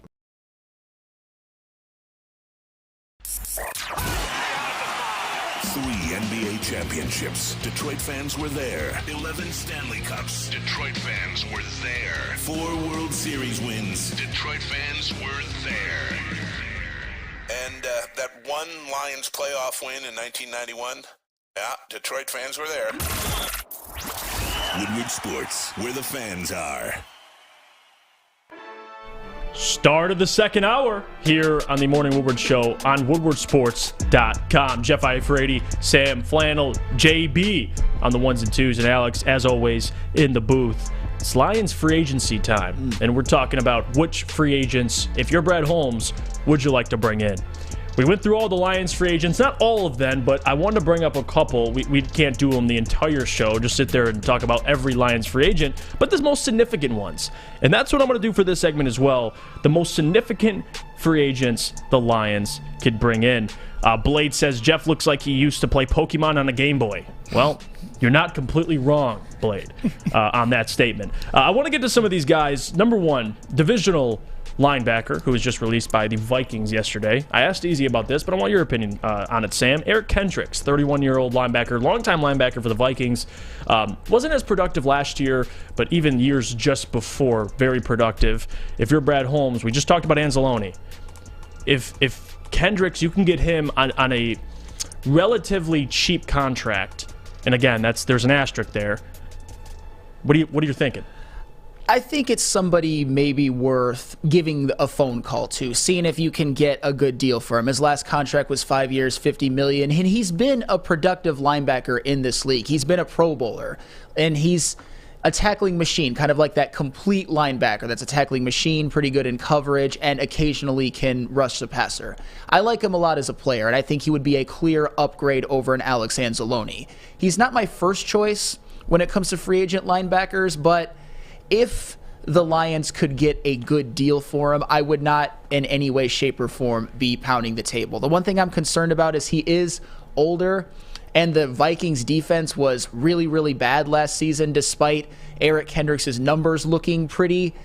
I would make the phone call. I would not overpay for Eric Kendricks. I'll just say that. Yeah, especially if you're Eric Kendricks, you're a veteran in this league. You've proven a lot of things about not only just your game, but what you represent. There's going to be teams that are going to inquire about him, contenders. So Kendricks is going to have to make a real decision there. Am I going to join a team, take less money, and contend for whatever conference he so chooses, or do you choose to go to the Lions, which I do believe will be relevant this year? I think they'll win the division and make noise in the NFC. But I'm talking about a legitimate, they need Kendricks to take them over the top, whatever team that is, Buffalo, Kansas City. There's going to be teams that are going to inquire about him. We'll see what his future holds. I don't hate the idea. I know the poll sided, majority no, 73% say no, 27% say yes for Eric Kendricks. JB, you're Brad Holmes. You giving Eric Kendricks a call? I'm giving him a call to see how much it would cost. But overall, I'm probably passing on Kendricks, just to be honest with you. Yeah, especially because we got some more guys I want to get to as well, and I want to get your guys' thoughts on it. The next player I want to get to, defensive end. And this is a tough one for Sam. I think you know where I'm going with this. Michigan man, Frank Clark, defensive end, played for the Chiefs. Honestly, set up a lot of things, did a lot of great things for Chris Jones, especially in the postseason, did a lot of great things for the Chiefs. He's up there in all-time playoff sacks. Frank Clark got released. He was a cap casualty. Are you looking to add some depth in free agency at defensive end, or is that a position you're looking to address in the draft? That is a position that I think is already one of the strongest on the Detroit Lions defense, maybe the strongest on the Detroit Lions defense, with the phenomenal rookie seasons that Aiden Hutchinson and James Houston had. To me, Frank Clark, given the fact that the Lions in this offseason have a decent amount of cap space, but not a ton, I would probably pass on a Frank Clark. His market value, according to Spotrac, is $12.4 million. I don't think I would pay that for a Frank Clark. And Frank Clark said, I respect the hell of him. A Michigan man, a guy who is third all-time in postseason sacks, stats that you would never think are real for $1 million. But in the regular season, he's been a very, very good player, 3-time Pro Bowler. But I don't think that he is that kind of game wrecker type right now for the Detroit Lions at a position that I don't think is as much of a need as some. I would not sign Frank Clark, but I respect the hell out of him as a player. That's the problem with these discussions, because a lot of things can be true, but it's about what is best for the Lions given their needs and their cap space. So I would say no to Frank Clark. Yeah, I think you put it perfectly with Frank. It's one of those things where if you're a playoff team and you'd like a guy like Frank, obviously the Lions would like a guy like Frank Clark, but at the same time, you only have so much money. Like, you got to be able to decide what positions am I addressing. Am I bringing in a guard in free agency? Am I bringing in, because again, you're signing your rookie class. We just talked about the free agents for the Lions you want to bring back. Like, now you only have so much money left. So is it Frank Clark or is it a veteran corner? Like, that's something Brad's going to have to decide how he wants to spend the money. For me personally, I don't mind just not signing Frank Clark. I like what they have, the young defensive line they have. They might even address it this year in the first round. We'll see. But you'll have Aiden, Josh Pascal, James Houston, Ali McNeil. Let's say you take and dare I say Jalen Carter falls, or let's just say Tyree Wilson. Doesn't matter. Cansey at 18. You're going to be able to address it. So moving forward, I want to take this in another position. Jamel Dean, corner for the Buccaneers. They didn't franchise tag him. He's a free agent. He's somebody that's going to be sought after. If you're the Lions, are you going after Jamel Dean? I'm thinking long and hard about Jamel Dean, because we talked about it. That having a veteran presence in the defensive backfield at corner, I think, is valuable. Jamel Dean isn't necessarily my first choice, given the fact that, according to Spotrac, his market value is $16.5 million a year. My first choice, and this is off the board, would be to find a way to acquire Jalen Ramsey vis-a-vis a trade, and I think a lot of us would be happy with that. But Jamel Dean, I would absolutely consider. I know the next guy that you're going to mention already. I've got the luxury of that. So I will just kind of tease it by saying between him and the guy that we're going to mention after it, ooh, I would be perfectly okay with signing one of them, because I do think Jamel Dean has his best football ahead of him. He's obviously was a damn good corner with Tampa Bay. And it's a position of need. You don't want to just have a bunch of young guys on the defense, especially in the defensive backfield. And you certainly don't want to have Jeff Okudah and Jerry Jacobs as your starters. I would consider it, but the money scares me a little bit, and more to come on that when we talk about the next guy. So I love the chat because they know us so well, or at least they think they know us so well. I see Jalen Ramsey being talked about. By the way, I didn't put Jalen Ramsey on this list because technically he's not a free agent, but I don't think before we move on, does anybody disagree the Lions should pursue Jalen Ramsey? Would you agree with that statement? I agree. And you agree with that statement, JB? 100%. So we don't even need to talk about it. Yep. It's a given. We know this. If Jalen Ramsey's available, Brad Holmes absolutely should pursue him. But here's another free agent, and you teased it. James Bradbury. We talk about veteran corner because we agree, Sam. I think me and you were in the same boat. You want a veteran corner now. You could you get your pick of the litter, whoever you want, and who you can afford. But James Bradberry, he's going to be expensive. I don't know how likely this is. If you're going to sign a guy like James Bradberry, you're probably going to not bring back barely anybody for the Lions. Maybe you bring back Jamal. Maybe you make another cut. You cut Romeo Okwara. Whatever happens. If you can make it happen, are you pursuing someone like James Bradberry? Well, here's the thing, Jeff, and this is something that kind of surprised me when I looked at it. I know that Spotrac is not necessarily the Bible, and it's not necessarily what's going to happen, but his market value is actually deemed at $15.1 million, which is less than Jamel Dean. I kind of feel like James Bradberry has gotten a little bit of flack recently, even from somebody like me. But the thing is, James Bradberry was a second-team All-Pro corner last season. He's a guy that has had other great seasons at previous stops in his career. He's been one of the better corners in the league at times throughout his career. You know who would disagree with that? Juju Smith-Schuster. Hey, yeah. Yeah, obviously. That was a great call, by the way, because I was rooting for the Chiefs. Great call, man. Why'd you get? I should have known. Nice job, James Bradberry. But anywho, that's beside the point. I would consider it. And I understand that a lot of people are going to say with James Bradberry, well, the Eagles' pass rush made it so that James Bradberry didn't have to cover as long, and that is a legitimate thing. I will give you that. But the Detroit Lions are building themselves quite the pass rush themselves, especially if they can add maybe a Jalen Carter and the draft or any of those guys, Tyree Wilson. I think that James Bradberry, out of all the ones that we mentioned Eric Kendricks, Frank Clark, Jamel Dean, and James Bradberry. If I can get him at $15 million and Jalen Ramsey is off the table, I would probably be most likely to do that one out of all the ones we mentioned. Yeah, and I think I would agree with you as well. I think a veteran corner is something me and Adam have been vocalizing for. It's something that you have to have. And we kind of mentioned it earlier, but if you go into next season with a rookie corner, let's just say hypothetically you take Christian Gonzalez, all right? So you have Christian Gonzalez, Jeff Okudah, Jerry Jacobs, Mike Hughes. We'll see if they even bring him back. But you need somebody you can trust. I'm not going to rely. Everybody can't be Sauce Gardner. You can't come out of the gate and be one of the best corners in football. It doesn't typically happen. So for Christian Gonzalez, like everything he brings, but I'm not throwing him on Justin Jefferson week 1. Like, I'm just not doing that. So you're going to need someone you can trust. And I think James Bradberry, despite what Juju says on social media, James Bradberry is a solid corner. Yep. And I'm interested to see how much he gets paid. So the next player, and JB, before we move on, James Bradberry, man, what are your thoughts on him as a player? And should Brad Holmes be super interested in him? I have to agree with you guys. I'm going to more assign Bradberry than I am Jamel Dean, although Spencer has been trying to, turn me on to Jamel Dean a little bit more and someone the Lions should pursue. But I think I like James Bradberry a lot more. I like this comment. Rock and Roll says, no to corners who just broke out. No more Justin Colemans. Remember Justin Coleman, by the way?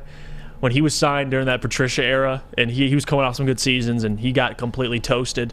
I don't think James Bradberry is a Justin Coleman situation. This idea that James Bradberry and Justin Coleman are in any way similar, Bradberry any way, shape, with the or form. Giants was really good too. He's a multiple-time Pro Bowler. Yeah, he was great. I mean, he's had down seasons, and I'm not saying that he's the end-all, be-all, but come on, Justin Coleman, you're not serious. You're trolling. And no one's saying, James Bradberry is your number one corner. Let's go to the Super Bowl. But if you're talking about veteran corners that are available, James Bradberry, he's one of the better corners. Sure. And the next guy would be C.J. Gardner-Johnson, which I think is going to get paid.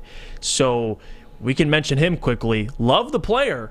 Would love him on the Lions. Had a ton of picks. He actually had more picks than Juju had touchdowns. Believe that or not. It's a fun fact. But he's going to cost too much, right, Sam? He had more. Because he just came out yesterday with a video saying goodbye to Philly, pretty much on Twitter. So I'm assuming he's as good as gone. But to me, that just isn't realistic given what he'll ask for. He had more interceptions last season than he did in his previous seasons combined. Like all of the seasons he had before combined. And C.J. Gardner-Johnson, that's another one where I'm guessing that he would probably ask for between $12 and $14 million a year. Tracy Walker, I think, is already sort of the veteran presence, although his health is a concern. And obviously, Kirby Joseph broke out last year. I would be a little bit hesitant towards C.J. Gardner-Johnson, but I'll be honest, Jeff, I'm not going to dismiss it outright. I'm not going to be pounding the table if this is something that Brad Holmes does, but I don't think that is going to happen. I would probably rather have them sign a corner than a safety. But C.J. Gardner-Johnson, I mean, he had a damn good season last year, and he's young. Yeah, he did. And Mark Royal says, no one here understands the cap, so we just talking Madden right now. You guys got the Lions bringing in 5 to 6 top free agents or trades. I'm assuming he's talking about the chat because we kind of addressed that. And that's the fun of this game is you have to really think about it. $23 million in cap space right now. Who are you bringing back? Who are you not? And we've kind of done it according to what we talked about, which is Jamal, he'll be cheap. We'd like to bring him back. Anzalone, he'd be cheap. We'd probably like to bring him back. And obviously Bugs and Kaminsky, these guys will be cheap. But the more expensive contracts, you're going to have to think because if you want some of these free agents, you can't bring those guys back. I mean, the money, I know the joke is the cap ain't real.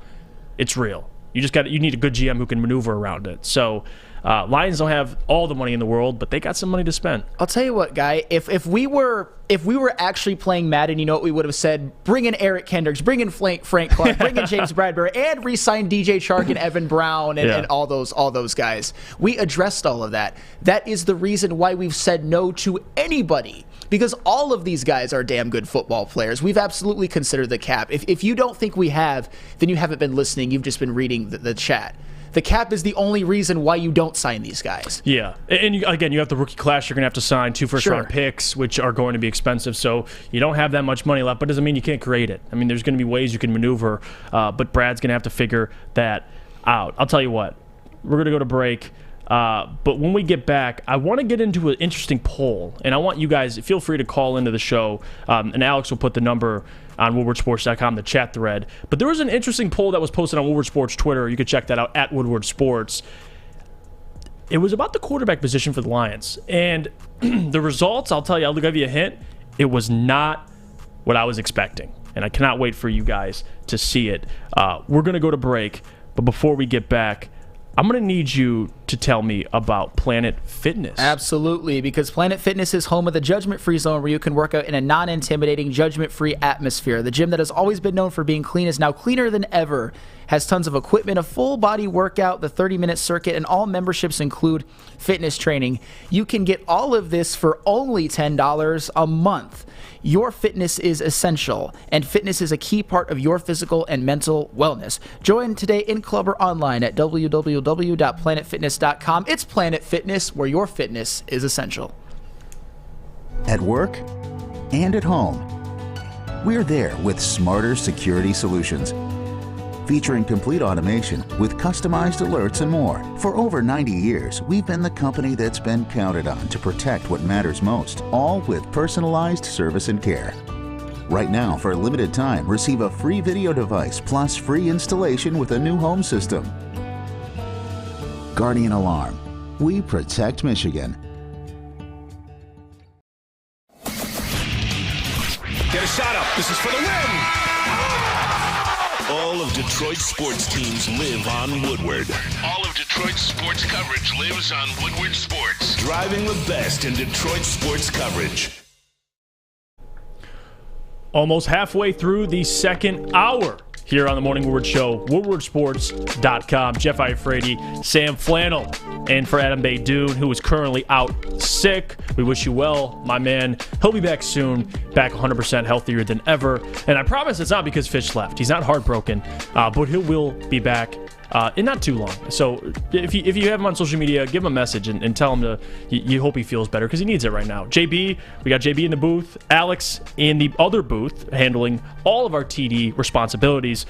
But I've been excited for this segment, all right? And I wanted to take some time to get to it. Jared Goff in this quarterback poll that was posted on Woodward Sports. And I want to read the options. Alex, you could throw that poll up. Look at this poll that was posted yesterday. What move should the Detroit Lions make at quarterback? The options were draft a quarterback, extend Goff, sign Lamar, or other. 2 most popular suggestions, Sam? Extend Goff, number 1 with 40.5%. Number 2, draft a quarterback. And this is with 1,700 votes, by the way. Yeah. Do you agree with the poll itself, or do you think people are tripping off the rocker a little bit? Both things can be. I don't agree with the poll necessarily, but I also don't think people are tripping off their rocker. I think that looking at a contract that Daniel Jones just got, it's sobering because we obviously think that Jared Goff is gonna want more, and he's obviously worth more at this point. So if you want to extend him, maybe do it now so that they don't have to pay him something astronomical in a couple of years. But at the same time, I don't know if I necessarily like the option to extend Goff now. To me, my choice would be let me just say this. In this upcoming draft, if the Detroit Lions have the option of getting a CJ Stroud or a Bryce Young, and Will Anderson and Jalen Carter are not there, I would take one of them just to kind of set them up better for the future and make it so that they don't have to pay a quarterback a ton of money once Jared Goff's contract is out. Because Jared Goff in these next 2 seasons, he's on a friendly deal. Yep. And it wouldn't shock me at all if Brad Holmes can even supplement this roster even more, given the supplemental pieces he's already added through the draft, and make this a team that has a legitimate, I know this is kind of bold, but a Super Bowl window for the next couple of years, and just ride it out with Jared Goff. I know that might sound a little bit unrealistic, and that if they want to re-sign him, they'd have to ask for more money at that point. But to me, what I would do is I would either draft CJ Stroud or Bryce Young at number 6 if they're available, given that Will Anderson and Jalen Carter are not there. Right. And if that's not the case, I would just kind of stand pat for a little while. Let Jared Goff play these next 2 years out and see what this team could be, because I think their Super Bowl window is open. I think this is a team that can win the division. We expect to win the division. And if you are a division winner, by definition, you are a Super Bowl contender because you get at least one home playoff game. And it wouldn't shock me at all if Brad Holmes, through all of his wizardry, can just put together a roster that, dare I say, is comparable-ish, maybe a little bit worse, but comparable to the 2018 Rams roster. Wouldn't shock me. So I would, at this point, stand pat with Jared Goff, don't extend him, and look into possibly drafting one of the good quarterbacks coming out. Not Anthony Richardson or Will Levis. Never in a million years. And there's 2 ways to look at this. And by the way, if you want to get in on this conversation, should the Lions extend Goff, and you pitch your case why they should or shouldn't, you can call 313-552-6322. Before we get to some callers, because you guys are patiently waiting, I want to read this comment. MFN Jester, my guy, says, if we wait to extend Goff, we're playing a risky game. Sam, couldn't I argue if you extend Goff now, you're playing a risky game? Because you essentially would be paying him for 1 year. Yeah, and you'd be paying him, okay, he played really well this year. Here's a year or 2 on top of the year or 2 he has left. What happens if he doesn't have as great of a year as he did this year? Now you're stuck. Now I get the side of, well, we'll pay him before other quarterbacks get paid, but it's already happening. Daniel just got 40. So regardless, you're going to have to pay him 45, in my opinion. It's a very risky game, but we're going to get to some callers. JB, who do we got on the line? All right, I'm going to send you guys Tyrell. He's been holding on for a while, very patiently. Terrell from the FL. Welcome to the show, my man. Thanks for patiently waiting. What's going on? No worries, man. I always come to work and chill and just have you guys playing on my phone, so you're the man. Waiting's not a big deal. I just wanted to touch on a couple things y'all were talking about earlier. First of all, as far as Jamo goes, bro, I'm not worried about anything that kid says, really, unless he says something crazy, because he just reminds me of Randy Moss when he was a kid. As soon as he gets the ball in his hands, he's not going to be complaining about nothing. Right. So, I'm not worried about him. As far as Lamar Jackson goes, in my opinion, the only reason why people can claim that Lamar Jackson is more talented than somebody like Jared is because of his legs, bro, because he's not a better thrower than Jared is. It's because of his legs, and I just can't trust somebody with their legs to give them $250 million. I'm sorry, I'm never doing that if I was a GM. Yeah, no, and that's a fair that's a fair point, Terrell, because you're saying that he's more dynamic, but actually playing the quarterback position and what his job is, you'd rather have Goff. Exactly. Now, as far as extending Jared, this is how I would handle the situation if I was Brad and Dan, so I'm sure that they're doing the same thing because they're smarter than I am when it comes to this stuff. I would sit down with Jared right now and have a conversation with him about what his expectations are for the next couple years, and if he's going to want an extension, then you go and address it with the quarterback thing. But this is the thing that I wanted to address that both of you guys were saying this morning. If you truly believe that the window is open right now, then you cannot waste a first-round draft pick on a quarterback or a running back when your offense is already top 5 in the NFL. Go load up on defense and go on a run. If the window is open now, you don't mess with that. You take your shot when you have a shot, bro. And Terrell, you've been consistent with that too, Terrell. That's something you've been very consistent of. If you think the window is now, and Neil Rule shares those thoughts, and Sam, you know that the window's now, you got to capitalize. Exactly. And the part where I disagree is I see the window and I understand, but I also want the window to still be open in 5 years, right? And that's where the Jared Goff thing, and you're going to have to extend him, comes into play. But Terrell, I appreciate you waiting, my man. Seriously, always come and dropping facts. That's I appreciate great. it. Yeah, for sure. And I just wanted to address that because, Sam did mention that earlier. He said that he thought the window was open, and then he said something immediately after that about drafting CJ, bro. If the window's open, load up on defense and take your shot. You can't guarantee the window is going to be open in 5 years. No, and I understand that. Let me just address that really quick. I get what you're saying. It's just that a 2-year window, as much as I love what the Detroit Lions are doing, what the roster that are being built together, what they are building is obviously something that in the next couple of years, like I said, could be a Super Bowl window. But there are 32 teams in the NFL, and if you're saying that your Super Bowl window is 2 years and then you might have to pay Jared Goff too much money, I don't know if I'm down with that. And for the record, I am not touching Anthony Richardson or Will Levis. I'm not like quarterback. I'm talking good quarterback, a quarterback who actually did something in college, who didn't blow in college. So that's my thoughts. But I totally get what you're saying, man. You. Yeah. I feel you. We've all been waiting our whole lives. If there's a window open right now, let's take that motherfucker and run with it. Let's go. Terrell, it's like a burning house, man. The window's open. I'm jumping the hell out of that window. We got to get through it. No, but I appreciate you calling, man. Take care. All right, fellas. Yep, have a good morning. Yep, you too. Terrell, man, he's always calling and dropping facts. He was calling yesterday and going at easy over his golf take, so I love it. JB, who else we got waiting? All right, I'm going to send you guys Jordan right now. Jordan, my man, welcome to the show. What do you want to discuss?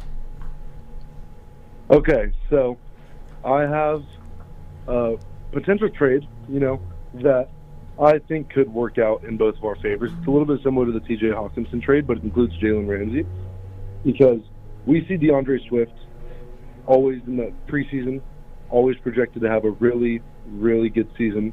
People comparing him to Alvin Kamara's really good receiving season last year, and then he got hurt. He continuously gets hurt. So what if we sent DeAndre Swift in a second-round pick for Jalen Ramsey and took Beydoun Robinson at 18? What do you think? Well, I'm all for it because I like both the players you mentioned. I love Beydoun already, and I've talked myself more and more in the idea of taking him in the first round with that second pick. But also with your point about Ramsey, I love it. If DeAndre in a second-round pick is enough, I'm all for it. Now, would the Rams want DeAndre in a second-round pick? That's the thing, because we know DeAndre Swift's value. I think as Lions fans, we know what he can be, what the potential of him. We've seen him show tremendous flashes. But what does the league think about DeAndre Swift, right, Sam? That's something you're going to have to consider. I mean, I would take that trade in a heartbeat, and I wouldn't even necessarily pigeonhole myself to drafting Beydoun Robinson at 18, but maybe I wouldn't necessarily be against it. I think if you did that, you would definitely have to go defense with pick number 6. And if Jalen Carter falls like Todd McShay has him doing, I think that would be I keep going back to that because that would just be such a great scenario. Yeah. But DeAndre Swift in a second for Jalen Ramsey, I would be doing better. I would absolutely do it. 100%. 100%. No question. Jordan, it's a great topic, man. I appreciate you calling, taking the time. I would do it to answer your question. Of course. All right. Appreciate you, man. Take care. You too. Bye. All right. JB, we got anybody else on the line? Oh, yeah. We got a couple people. I will send you guys Brett right now. All right, Brett. Welcome to the Morning Woodward Show. What do you want to discuss? All right. Brett is not here. R.I.P. Brett. Who else we got, JB? All right, let me send you Braxton. Braxton! What's going on, my man? What do you want to talk about? Hey, so I just wanted to say again on the whole Jared Goff situation. Yep. I was thinking about how free agency is before the draft. And so if we correct, like, some of the corner issues, like we get, like, Jamel Dean or, like, Peters or something like that, a veteran corner preferably, I feel like if we get that and like Dalvin Tomlinson, a D tackle, I feel like people will be much more open at getting quarterback at 6. Now, the quarterback, I'm open to drafting a project with Anthony Richardson. I feel like Goff, he's mid. He can't take you to the Super Bowl. You can't win a Super Bowl with a mid quarterback. Those days are over with. in my opinion. Mm-hmm. But if the Lions feel like he can, he is still young, and if he can develop still, but I just don't see it. There's too many games last year where we could have won that people are forgetting about. Like the Buffalo game, he underthrew DJ Chark. We almost lost the Jets game if it wasn't for that leak out.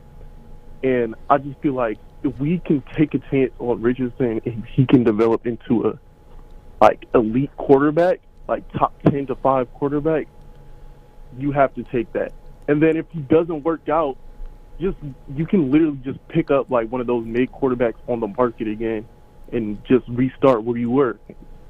Mm-hmm. There's a lot to unpack there. First off, I totally get what you're saying about sort of free agency before the draft. I'd love to see what our mock drafts look like once free agency is sort of up and a lot of moves have been made. That'll be interesting. And I kind of like what you said about Dalvin Tomlinson. I think he's sort of a sneaky one that maybe the Lions could sign. You can get him for cheaper. He's obviously not one of the better defensive linemen in the NFL, but I think he would instantly help your run game. You know, if you've seen me enough on the show, you know that I'm not an Anthony Richardson guy in any way, shape, or form. And it has to do with the fact that he just wasn't good in college. The only quarterback who I've seen that inaccurate in college who translated to the NFL was Josh Allen.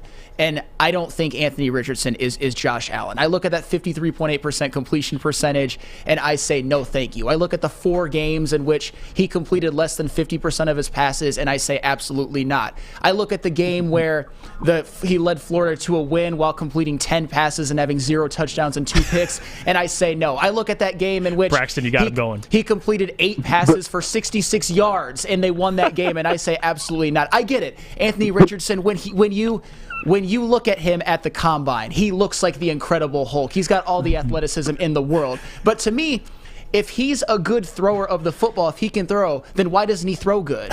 Why doesn't he throw accurately? Tell him, Braxton. How many of those games did you see?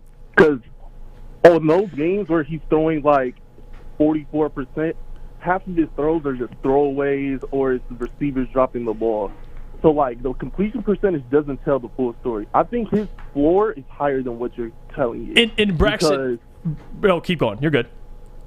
Because a lot of people around the league, if they felt like he was just, he couldn't throw like that, then he would be a 3rd or 4th round pick, just like how Malik Willis was last year. And the thing about Malik Willis, he still has time to develop. People know he was a project. Mm-hmm. And my thing is, he can't. What's stopping him from being Josh Allen? Josh Allen wasn't nothing until he got an elite receiver. Yep.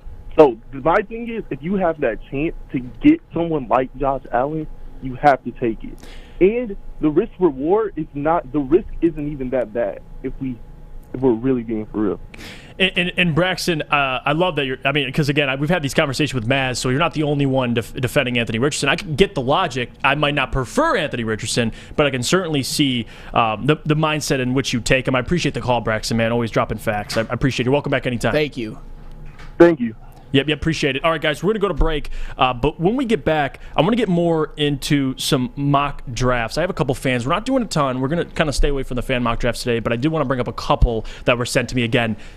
There's a lot. So I'm trying to give some people the shine a little bit with their mock drafts. But before, Sam, I'm hungry. I want some seafood. Where can I get it? At 9:30 in the morning. That's exactly what I want. But you know what? Cousin's Maine Lobster, to me, is some of the best lobster I've ever tasted. I think we can all agree that when the food truck came around to Woodward Sports, that was one of the most memorable days here because they are that good. And Woodward Sports is brought to you by Cousin's Maine Lobster, Detroit.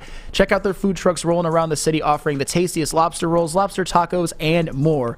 Go to cousinsmainelobster.com and search locations to find the Detroit schedule or download the app to order ahead and earn points. It's Cousin's Maine Lobster. Saturdays at 1 p.m. Make sure you're watching WoodwardSports.com for our new show, Chompin' Puck. He shoots! He scores! With 4-time Stanley Cup champion Darren McCarty and Michael Gentry, Chompin' Puck is taking the Detroit hockey community and giving them a voice. Pros to Joes. You'll get the best Detroit hockey coverage around. Chompin' Puck. Saturdays 1 p.m. on WoodwardSports.com. You're about to be shell-shocked. The catch of the day is in. Big Boy Seafood Fest is officially back. Join us for some of your favorites like our popcorn shrimp and pike perch platters and our classic fish and chips. This year, we've reeled in some fresh catches like our shrimp Alfredo, shrimp stir fry, and our fish sandwich. And especially, don't forget about our all-you-can-eat Friday night fish fry buffet. Every day is a fish fry at Big Boy. My name is Lee. I've lost 35 pounds on the Custom Health Center program. So the 3 biggest benefits that I've gotten from this program has been I'm not snoring anymore, I have a lot of energy, it's great, and oh, by the way, look at this. No, I'm just kidding. No, I'm just kidding. Call us at 844-789-THIN or visit CustomHealthCenters.com for a free consultation and get started for as little as $5 a day. Woodward Avenue, the first paved road in America. Woodward Sports, the first sports network born in Detroit and made for Detroit. Thanks for sticking with us. The Morning Woodward Show here on the Woodward Sports Network, woodwardsports.com. Jeff Iafrate, your host for today. Alongside me, my guy, Flannel Sam from Big D Energy. Filling in for Adham Beydoun. Get well soon, Adam. Just not feeling too well as of late. We got JB in the booth on the ones and twos, and we got Alex over in the TD booth. It's time to get some fan mock drafts. I get so many sent to me, and I try to respond to as many as I can. If you have sent me a mock draft and you haven't gotten any response, not because I hate you, it's just because I have not been able to get to you. Keep sending them. You can send them to me on my social medias at Jeff Iafrate, Instagram, Twitter. Send me a DM. Send me your mock draft, maybe an explanation why you picked who you picked, and I'll try to get them on the show because I can't do an entire show of mock drafts, of fan mock drafts. I could and get through a lot of these, but it's just not. It's not the move. So, Alex, if you could, throw up the first one, and we'll see which one we can look at here. So, there you go. He trades back to 9, gets a second round and a third round pick from the Carolina Panthers. I like it. I believe those are both 2024. I can't see that far. Yes, 2024 second and third round pick. And look what he did in the draft. Number 9 overall, you draft Devon Witherspoon, 18, Kalijah Kancey, 48, Deonte Banks. I so far liking it. 55, Diane Henley. I like it. I mean, even I can't pronounce the offensive end out of Northwestern, but I know he flew at the combine. So again, Dwayne McBride, Gerard Clark, Jake Moody. I love this draft. Like I don't really have an issue with this draft. What about you, Sam? This obviously is a guy going defense, defense, defense, and by the needs of the Lions and by the numbers of last year, that is definitely something that is in play. And you got a second and third round for next year. That's true, and you were able to trade back to number 9 and get Devon Witherspoon. And to me, he's a guy that I like him and Joey. Before the combine, I liked him and Joey Porter Jr. the best, although Christian Gonzalez is growing on me, so I don't hate it. Kalijah Kancey at 18 after that 40 time, I don't know if he's going to be there, but if he is, I wouldn't hate it. Deonte Banks is another one who showed out big at the combine. He's another one I'm not worried is going to be there. I know Diane Henley, he's a popular one among Woodward Sports. I wouldn't hate that one either, especially because the linebacker is a need. Double A from Northwestern, another guy that if you can get him at that great value. At that position in the draft, absolutely. I mean, taking a flyer on a running back, don't hate. And Dwayne McBride, I love, by the way. He's been in a lot of my mock drafts. I mean, he averaged like 7 yards per carry. Is he going to be this year's Tyler Algier? Maybe. I mean, I'm not saying he is, but he could be. And then, of course, doesn't seem like every mock draft now someone's taking Jake Moody. I will not look at your mock draft if you do not have Jake Moody. I'm kidding. But that's how most of these come through. Is Jake Moody in the 6th round? It's either that or a quarterback. But yeah, Jake Moody's in pretty much every single one of these. And PFF, for giving him an F to take Jake Moody, shame on you. That's a little bit insane to me. An F? Because here's the thing, and a lot of people don't like this, and I don't even know if I necessarily like the role that kickers can play. But if you don't have a kicker, that can cost you games. I mean, how would the Kansas City Chiefs be? Would they be Super Bowl champions right now if they didn't have Harrison Butker making clutch kicks? Probably not. I mean, maybe, but you want to solidify the kicker position, and I don't necessarily... I mean, as a Michigan fan, it was very, very comforting knowing that when there was a big kick to be made, I could count on Jake Moody. And I don't necessarily know if I want to bring back Michael Badgley, a.k.a. the Money Badger, or at times the Penny Badger. So, like, I don't know. Jake Moody, I wouldn't hate it. The Penny Badger. I love that. Alex, throw up another one for me. Let's see what we got. By the way, drop your grades, woodwardsports.com. Get in on the conversation. Drop your grades for all these mock drafts. That was the first one. Alex, what do we got the second one?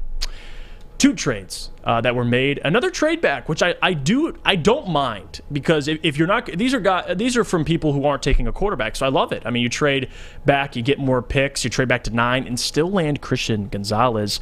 You get the 61st overall pick, the 93rd overall pick, and you take Christian Gonzalez, 18, Kalijah Cansey. Oh, and then you trade up. You use 2 seconds and a third to get into the first round again to get Brian Branch. Okay. I love Brian Branch. I did a player breakdown on him a week ago. It's not that I don't like the player. I don't know if I like 2 secondary players in the first round. I don't mind it. Brian Branch, I mean, that would sure up your secondary. You have Gonzalez and Brian Branch back there. I like it. But personally, if Beydoun was there, I would like to see Beydoun there. But regardless, like the players, you get Jack Campbell at 48, Carl Brooks, okay, Nathaniel Dell, Juice Scruggs, Keaton Mitchell, Jake Moody. I don't hate this draft. I really don't. How would you grade this draft based on the players he was able to pick up and the trades he was able to make? Well, here's the thing about this draft that I think is interesting and I think this draft has a very high ceiling, especially if you want to solidify the defense, because you look at the first 4 picks, whether it's realistic or not. This is the mock simulator. You might have 4 starters out of your first 4 picks on the defense. Christian Gonzalez, I think he's slowly turning into the consensus number 1 cornerback prospect in this draft. Getting him at 9, I wouldn't necessarily be my first choice, but I wouldn't hate it. Kalijah Cansey, another one. Combine Warrior, was a lot more productive at Pitt than people remember. I don't know if he's going to be there at 18, but I wouldn't hate that. Brian Branch, he's a guy that is listed as a safety, but he can play all around the defensive backfield, and he's a guy that could come right in and be an impact player right away. And then Jack Campbell.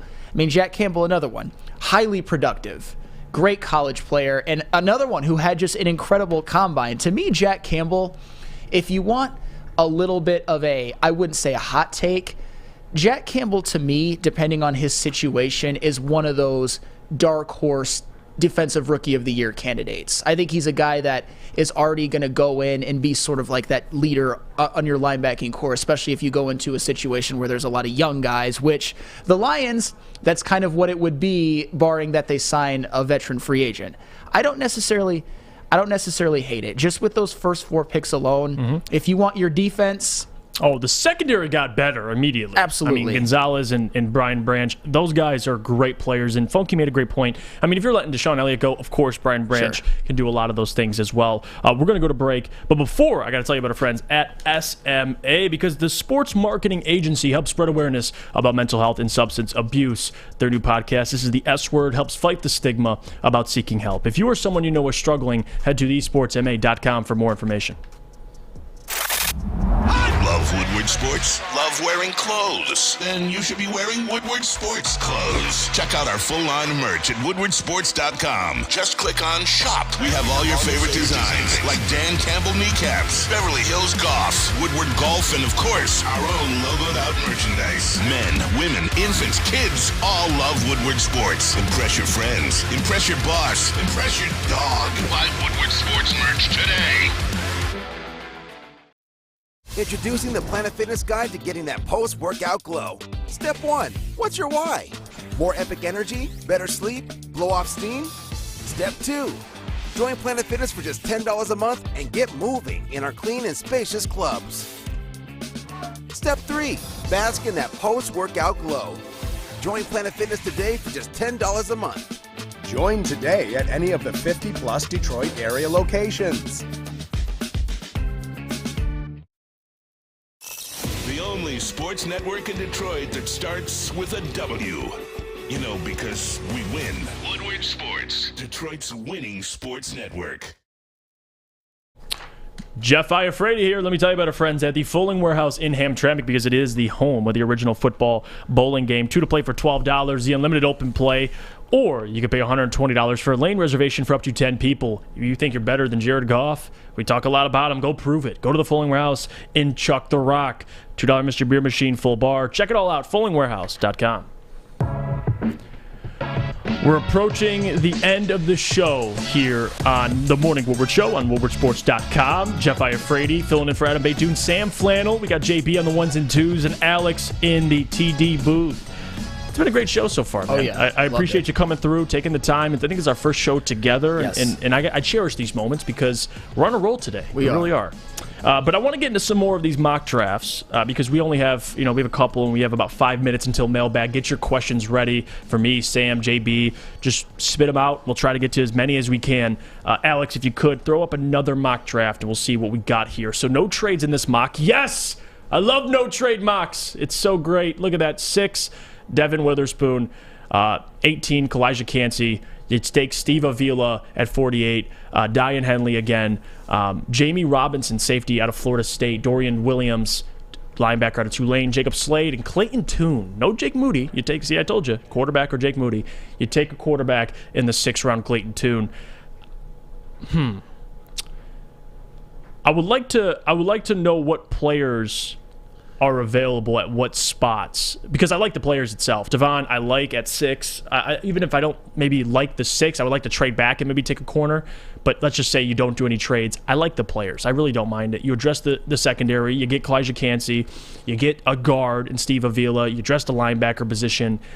I don't mind it. And you took a quarterback you can develop in Clayton too. Yeah, the cornerback at 6, I'm not necessarily in love with it because I think if you can get one of the 2 quarterbacks, Bryce Young or C.J. Stroud, or Will Anderson, Jalen Carter, or I would even probably take Tyree Wilson over Devon Witherspoon. But Devon Witherspoon, I think he has the potential to be the best corner in this draft. I really like what I see out of him from Illinois. He obviously has great cover skills. We didn't see him work out in the combine because he was hurt. He can lay the wood. I'm a big fan of him as a player, but I don't know about at 6.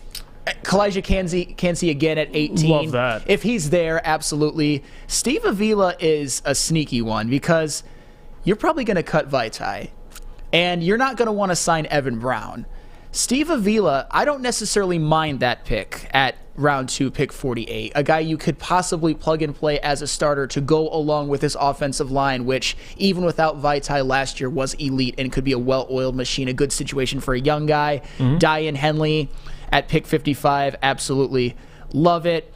And of course, I'm sure Lucas in the back would want Clayton Tune at number 6 overall pick because that's all he does is hype this guy. But as far as, I'm joking, of course, but as far as a developmentary quarterback, I don't hate it. Clayton Tune at the very least, which is something that I've criticized Anthony Richardson and Will Levis for, was highly productive in college. Yeah, and again, I like the mock draft a lot.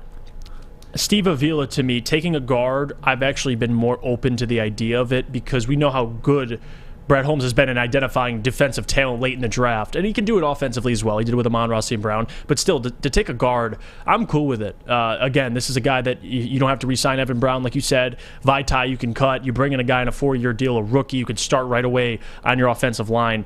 The strength gets stronger. I don't mind it at all. Alex, could you throw up the last one? Because before we go to mailbag, I do want to bring up this one. Interesting. It's a very interesting scenario. He trades up to 1. Trades up to 1 from 6. And the Bears came out and said, I believe there's 7 players, and correct me if I'm wrong here. I'm not, but I saw an article yesterday. Ryan Poles said there are 7 players that are worthy of a number 1 pick. So for him to trade back to 6, it's actually pretty realistic. Now Lions are straight up to 1. I don't know. But again, you get Bryce Young. Look what he had to give up, though. You give up a 2nd-round pick, you give up 55, and you give up a 1st-round pick next year. That's the part. It's tough because you get your quarterback, absolutely, but you sacrifice that 1st-round pick next year. But you got Bryce Young, Brian Branch, Mozzie Smith, out of Michigan, Garrett Williams, Carl Brooks, Ventrell Miller, and Jake Moody. Sam Flannel, your thoughts on this mock draft? I would never in a million years trade up to number 1. So to me, that is not something that should even be on the table. Although if you do trade up to, even if you trade up to number 1 in this draft, I probably wouldn't even take Bryce Young. But it's funny, I wouldn't trade up to number 1 for him. I would take one of the defensive players, Will Anderson or Jalen Carter. But if he fell to 6, I would. But I would never trade up to number 1 in this draft, especially considering you might have your pick of players who you can get a good value on at 6, because I think someone is going to fall. Brian Branch, obviously a guy that can shore up your secondary. I don't necessarily hate it. That might be a little bit too high, but you know what? I'm not going to nitpick. Brian Branch is, like I said, he's a guy that's a very versatile defensive back. You can play him at safety. You could play him at nickel. You could probably play him at corner if you kind of hone that and develop that. The Mazi Smith pick, I actually really, really like in the second round. If you can't get one of those guys like a Kalijah Kanzi or a Brian Brzee or a Tyree Wilson, if you can't get an interior defensive lineman and you don't really address that in free agency, Mazi Smith is a guy that is sneaky. He's just a load in the middle. I think he's a guy that if you put Mazi Smith on your defense this year, you're not going to have implosions like at Carolina where you gave up their franchise record for rushing yards in a game, or at home against Seattle where they basically let Rashad Penny run all over them. I think that would be an instant upgrade, and I think that they have Garrett Williams out of Syracuse. Was that one of his picks? I don't remember. But as far as those top 3, yes, absolutely. Carl Brooks I like. I don't think he would be there at that pick, but if he is, fine. And Jake Moody, of course. If you can get him that late, take him. And Sam, we talk about the value of having a good mock draft. What about the value of having a great haircut from Lady Jane's? Because I just got my haircut taken care of, and some people might need the same thing. Absolutely. And I get roasted a lot in the chat for my hair, at least have, especially on the heavyweights. Those guys are ruthless, but that's okay because I know I look good and my wife thinks I look good. So that's all that matters. And I do get my haircut at Lady Jane's from all of the wonderful stylists. I've tried quite a few, and they all do a great job. Come to Lady Jane's for an award-winning experience and register for a once-in-a-lifetime opportunity to win a down payment for your dream home, up to $200,000. Lady Jane's, open 7 days a week. Walk in anytime. It's wicked awesome. The Sports Marketing Agency would not be who we are without great community partners like Higuera Health and Carol Zuniga. It's an awesome opportunity to partner with your organization. Higuera Health is a comprehensive behavioral health organization. We serve children through older adults with mental health, substance use, and developmental disabilities across Western Wayne counties, and really excited to now be in downriver communities as well. Give us a call at 734-458-4601. Make sure you download the Woodward Sports app in the App Store and the Google Play Store today. Take Woodward Sports with you wherever you go and listen live on your phone or mobile device.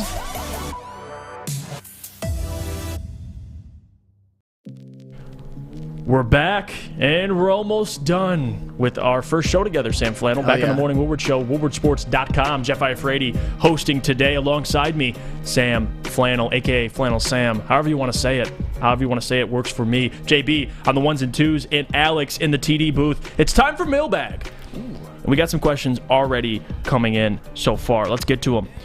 Philip C. says, where can we send Adam a get well card?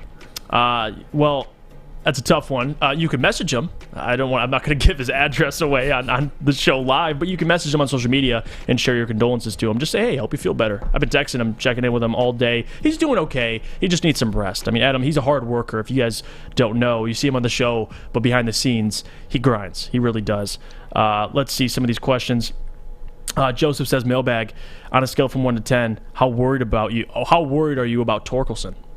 I would say 8 or 9 because he was absolutely terrible last season, and the reports out of spring training that the things that I'm seeing and the sort of inside information I'm getting from one Rogelio Castillo, I think that there is a lot of reason for concern. One of the reasons why he was picked so high, and a lot of us were happy because he was a college power hitter, but he was awful. He needs to have a drastic improvement, or else it's going to go down as another one of those terrible Detroit Tigers picks. I'd hate for it to happen, but I wouldn't be surprised, unfortunately. Bart says, Mailbag, you need to listen to the Detroit Lions interview with Purdue head coach about cornerback Witherspoon and safety Brown and take Hooker at quarterback. I don't like all those players, Bart. I mean, Sidney Brown is in a lot of my mock drafts, and we know what Devin Witherspoon did this year in man coverage. A lot of penalties, but still, he's a guy, like you said, Sam, has the potential to be one of the best corners, if not the best corner in this draft. Big Dan Davis says, Mailbag, in a deal for Jalen Ramsey, if the Rams ask you for Jeff Okudah, a second-round pick this year and a second-round pick next year, would you guys take that deal? Yes. Yes, I would. I agree. I would pull that 100%. Trigger every single time. Bringing Funny says, Jeff, do you enjoy getting your haircut at the Braille Institute? I do. Honestly, if you couldn't tell already, I do thoroughly enjoy it, Bringing Funny. Mailbag Jack says, you and Sam going to watch the Big Ten tourney this week? Actually, Sam has something in the pressure cooker. He's cooking something up for tomorrow, which we're going to get into. Juwan Howard and Michigan. They play Rutgers, if I'm not mistaken, for the Big Ten, that started the Big Ten tourney. And Sam's got some stuff ready for you guys. Yes. So I'm excited. Tomorrow we'll be getting into all of that. Let's see. Mailbag Jamcat says, are you looking for a pass-rushing DT or a run-stopping DT? Kalijah was par at best in the run game. Brissett was a beast at stopping the run. Jam, to answer that, it would have to be a pass-rushing defensive tackle. Pressure from the interior, something the Lions lacked this year. You have Aleem McNeil. He's a destructor in the run game. He does a lot of good things, but you need consistent pressure. That's why we talk about Kancey, Jalen Carter, those guys. So I would say pass rusher at the defensive tackle position. And that's fair. To me, I would take either of those guys. I'm higher on Brian Brzee than a lot of people are at this network. He obviously had some injury issues in college. But in 2020, he was the #1 overall recruit, and he had a damn good freshman year, and he was productive in his junior year when he was healthy, and he had a good combine as well. I would take either of them because I think both of them could fit. I think both of them, unlike what a lot of people think, could fit both needs at least to an extent. Give me either of them, and I will be happy. I love this question, too. Ben Sarah asks, Mailbag, trade back with the Redskins at 16 for second, third for this year and next year, then extend Goff for 2 years in free cap space for $10 to $15 million. Well, there's a lot going on there. So, trade back to the Redskins at 16. Are you talking about from 6? It's probably. Honestly, this is one of those where I think I'd have to do more of an in-depth dive into this than a mailbag will allow. I'll say you trade back to 16, you get a second and third for this year and next year. So you get a second and third this year and next year and extend Goff for 2 years and free cap space for $10 to $15 million. Hey, if that's the way you want to roll, Ben, I'm all for it. But I can't give you an answer on that one. There's a lot going on there. But again, if you trade back from 6 to 16, if that's what you're saying, you better hope you like a player there. Because 6 and 16, although it's, in the NFL draft, I mean, Brian Burns, I believe, was the 16th overall pick. You can find talent, but you better make sure you can still get talent, even at 16. Hopefully the drop-off isn't significant. Andrew says, if the Lions walk away with Kancey and Joey Porter in the first round and grab Jen Campbell in the second round along with trading for Ramsey, man, that defense will be fun to watch next year. Oh, yeah, no doubt. I mean, those are, yeah. Yeah, I wouldn't hate that at all. Garrett says they're shooting from a Lady Jane's location, and Jeff goes and gets his haircut from a lawn service. It's actually incorrect, but I love it. I do. I laugh at these jokes. Garrett, you're on one right now. Mailbag Shushank, if I'm pronouncing that correctly. Sorry if I mispronounced that. Mailbag, Gonzalez and Finesse in round 1, Forbes in round 2, and Mozzie in round 3. Thoughts? I don't know if Mozzie will fall to round 3. I mean, Christian Gonzalez and Van Ness in round 1. I don't know if I would take Christian Gonzalez at 6. What was the other one? There's Mozzie, and then there's Jack Campbell, right? Yep. Okay. I mean, all those players as a collective sound good. So I'm not going to kill that. I would, especially Mozzie Smith in the 3rd round, absolutely. I don't hate it. I think their defense will be markedly better next year with those guys. Let's see. Jack says, Mailbag, if Michigan loses to Rutgers, will we get a flannel rant? Yes. Yeah, you know that answer before we even said it. Benji says, Mailbag, highest pick you're willing to take a tight end, and who would it be? So my favorite tight end in this draft is Dalton Kincaid. Mm-hmm. That's my favorite tight end. I know Michael Mayer, he's projected to be the highest taken. But Dalton Kincaid, to me, somebody I like a lot. He's like a bigger receiver. You can move around and use it a lot of different ways. Now, will Dalton Kincaid, where will he go? I would say early second, maybe even late first. I would say more so second. I don't think the Lions would be in a position to take him. So I would say the second round I'd be willing to take a tight end. I probably would avoid one at 18, but what say you, Sam? I would probably go second round as well. Or you can get Darnell Washington as well. You know, another I was just about to say that. If he falls to 48 or 55, I would consider a Darnell Washington. Oh, yeah. And also, for the record, I really like Michael Mayer. I think that he is one of the better tight end prospects. I think he's a much better tight end prospect than TJ Hawkinson was. But at 18, it's just such a risk. And I don't know if this offense really needs a tight end that badly that you would get one at 18. I think you can improve your team in other ways. So, yeah, Darnell Washington in the second round is the earliest I'd go. And Jamcat says, Mailbag, y'all see Darnell Washington on the sleds, dudes and linemen that can catch and run. I know that's crazy, too, because you look at the measurables and what he did at the combine, just statistically, measures a lot with Gronk. Yeah. In terms of size, strength, what he can do. I mean, he played behind Brock Bowers this year, dude. Like, he didn't have all the opportunity, but still, physical specimen. Yeah, I mean, Darnell Washington could very well end up being the best tight end out of this draft. I don't necessarily know if I would predict it, but you might look back in 5 years or so and say that team had Brock Bowers and Darnell Washington, and they might both be Pro Bowlers in the NFL at that point. It wouldn't shock me at all. Those damn Georgia Bulldogs, they just get all the best players. Ben Sarah says, you don't think the talent is relatively the same from 6 to 16? Besides, if you're looking for a quarterback, you can get Joey Porter, Devon Witherspoon, Brian Branch, or Brian Bursey. And yeah, you're right, Ben. That's why it's up to Brad if you feel like you can get similar players. I like a lot of the players in the top 16. I just like that 6 pick because you have a chance if Jalen Carter falls. You have a chance if someone falls, you can take him. If you're at 16, there's no way they're getting to you. So there's that part of it too, Ben. But you're not off. I mean, you could still get some players there at 16, and you get more assets in the future. Let's see. We got keep the questions coming in. I know Mailbag, Shane says, Mailbag, people who want Vaness who never started makes 0 sense to me. Have you watched any Luke Vaness? Because I know he gets a lot of comparisons now, and comparisons are one thing, but to TJ Watt. That's a little aggressive. That's a big comparison. But Van Ness, the thing about him is people act like he wasn't. I mean, obviously he was part of a rotation. I don't even want to say that he didn't start to like denigrate him. He had 13.5 sacks in 2 seasons, and he had a damn good combine. But you know what? I'll tell you this. You know who had a damn good show? Who? We did. Yes. Because it was a great show today, guys. I appreciate every single one of you for tuning in. WoodwardSports.com. Check it out. Live scores, articles, merchandise. Has everything you need. Appreciate y'all sticking with me, Sam, JB, Alex. Until tomorrow. See you guys later.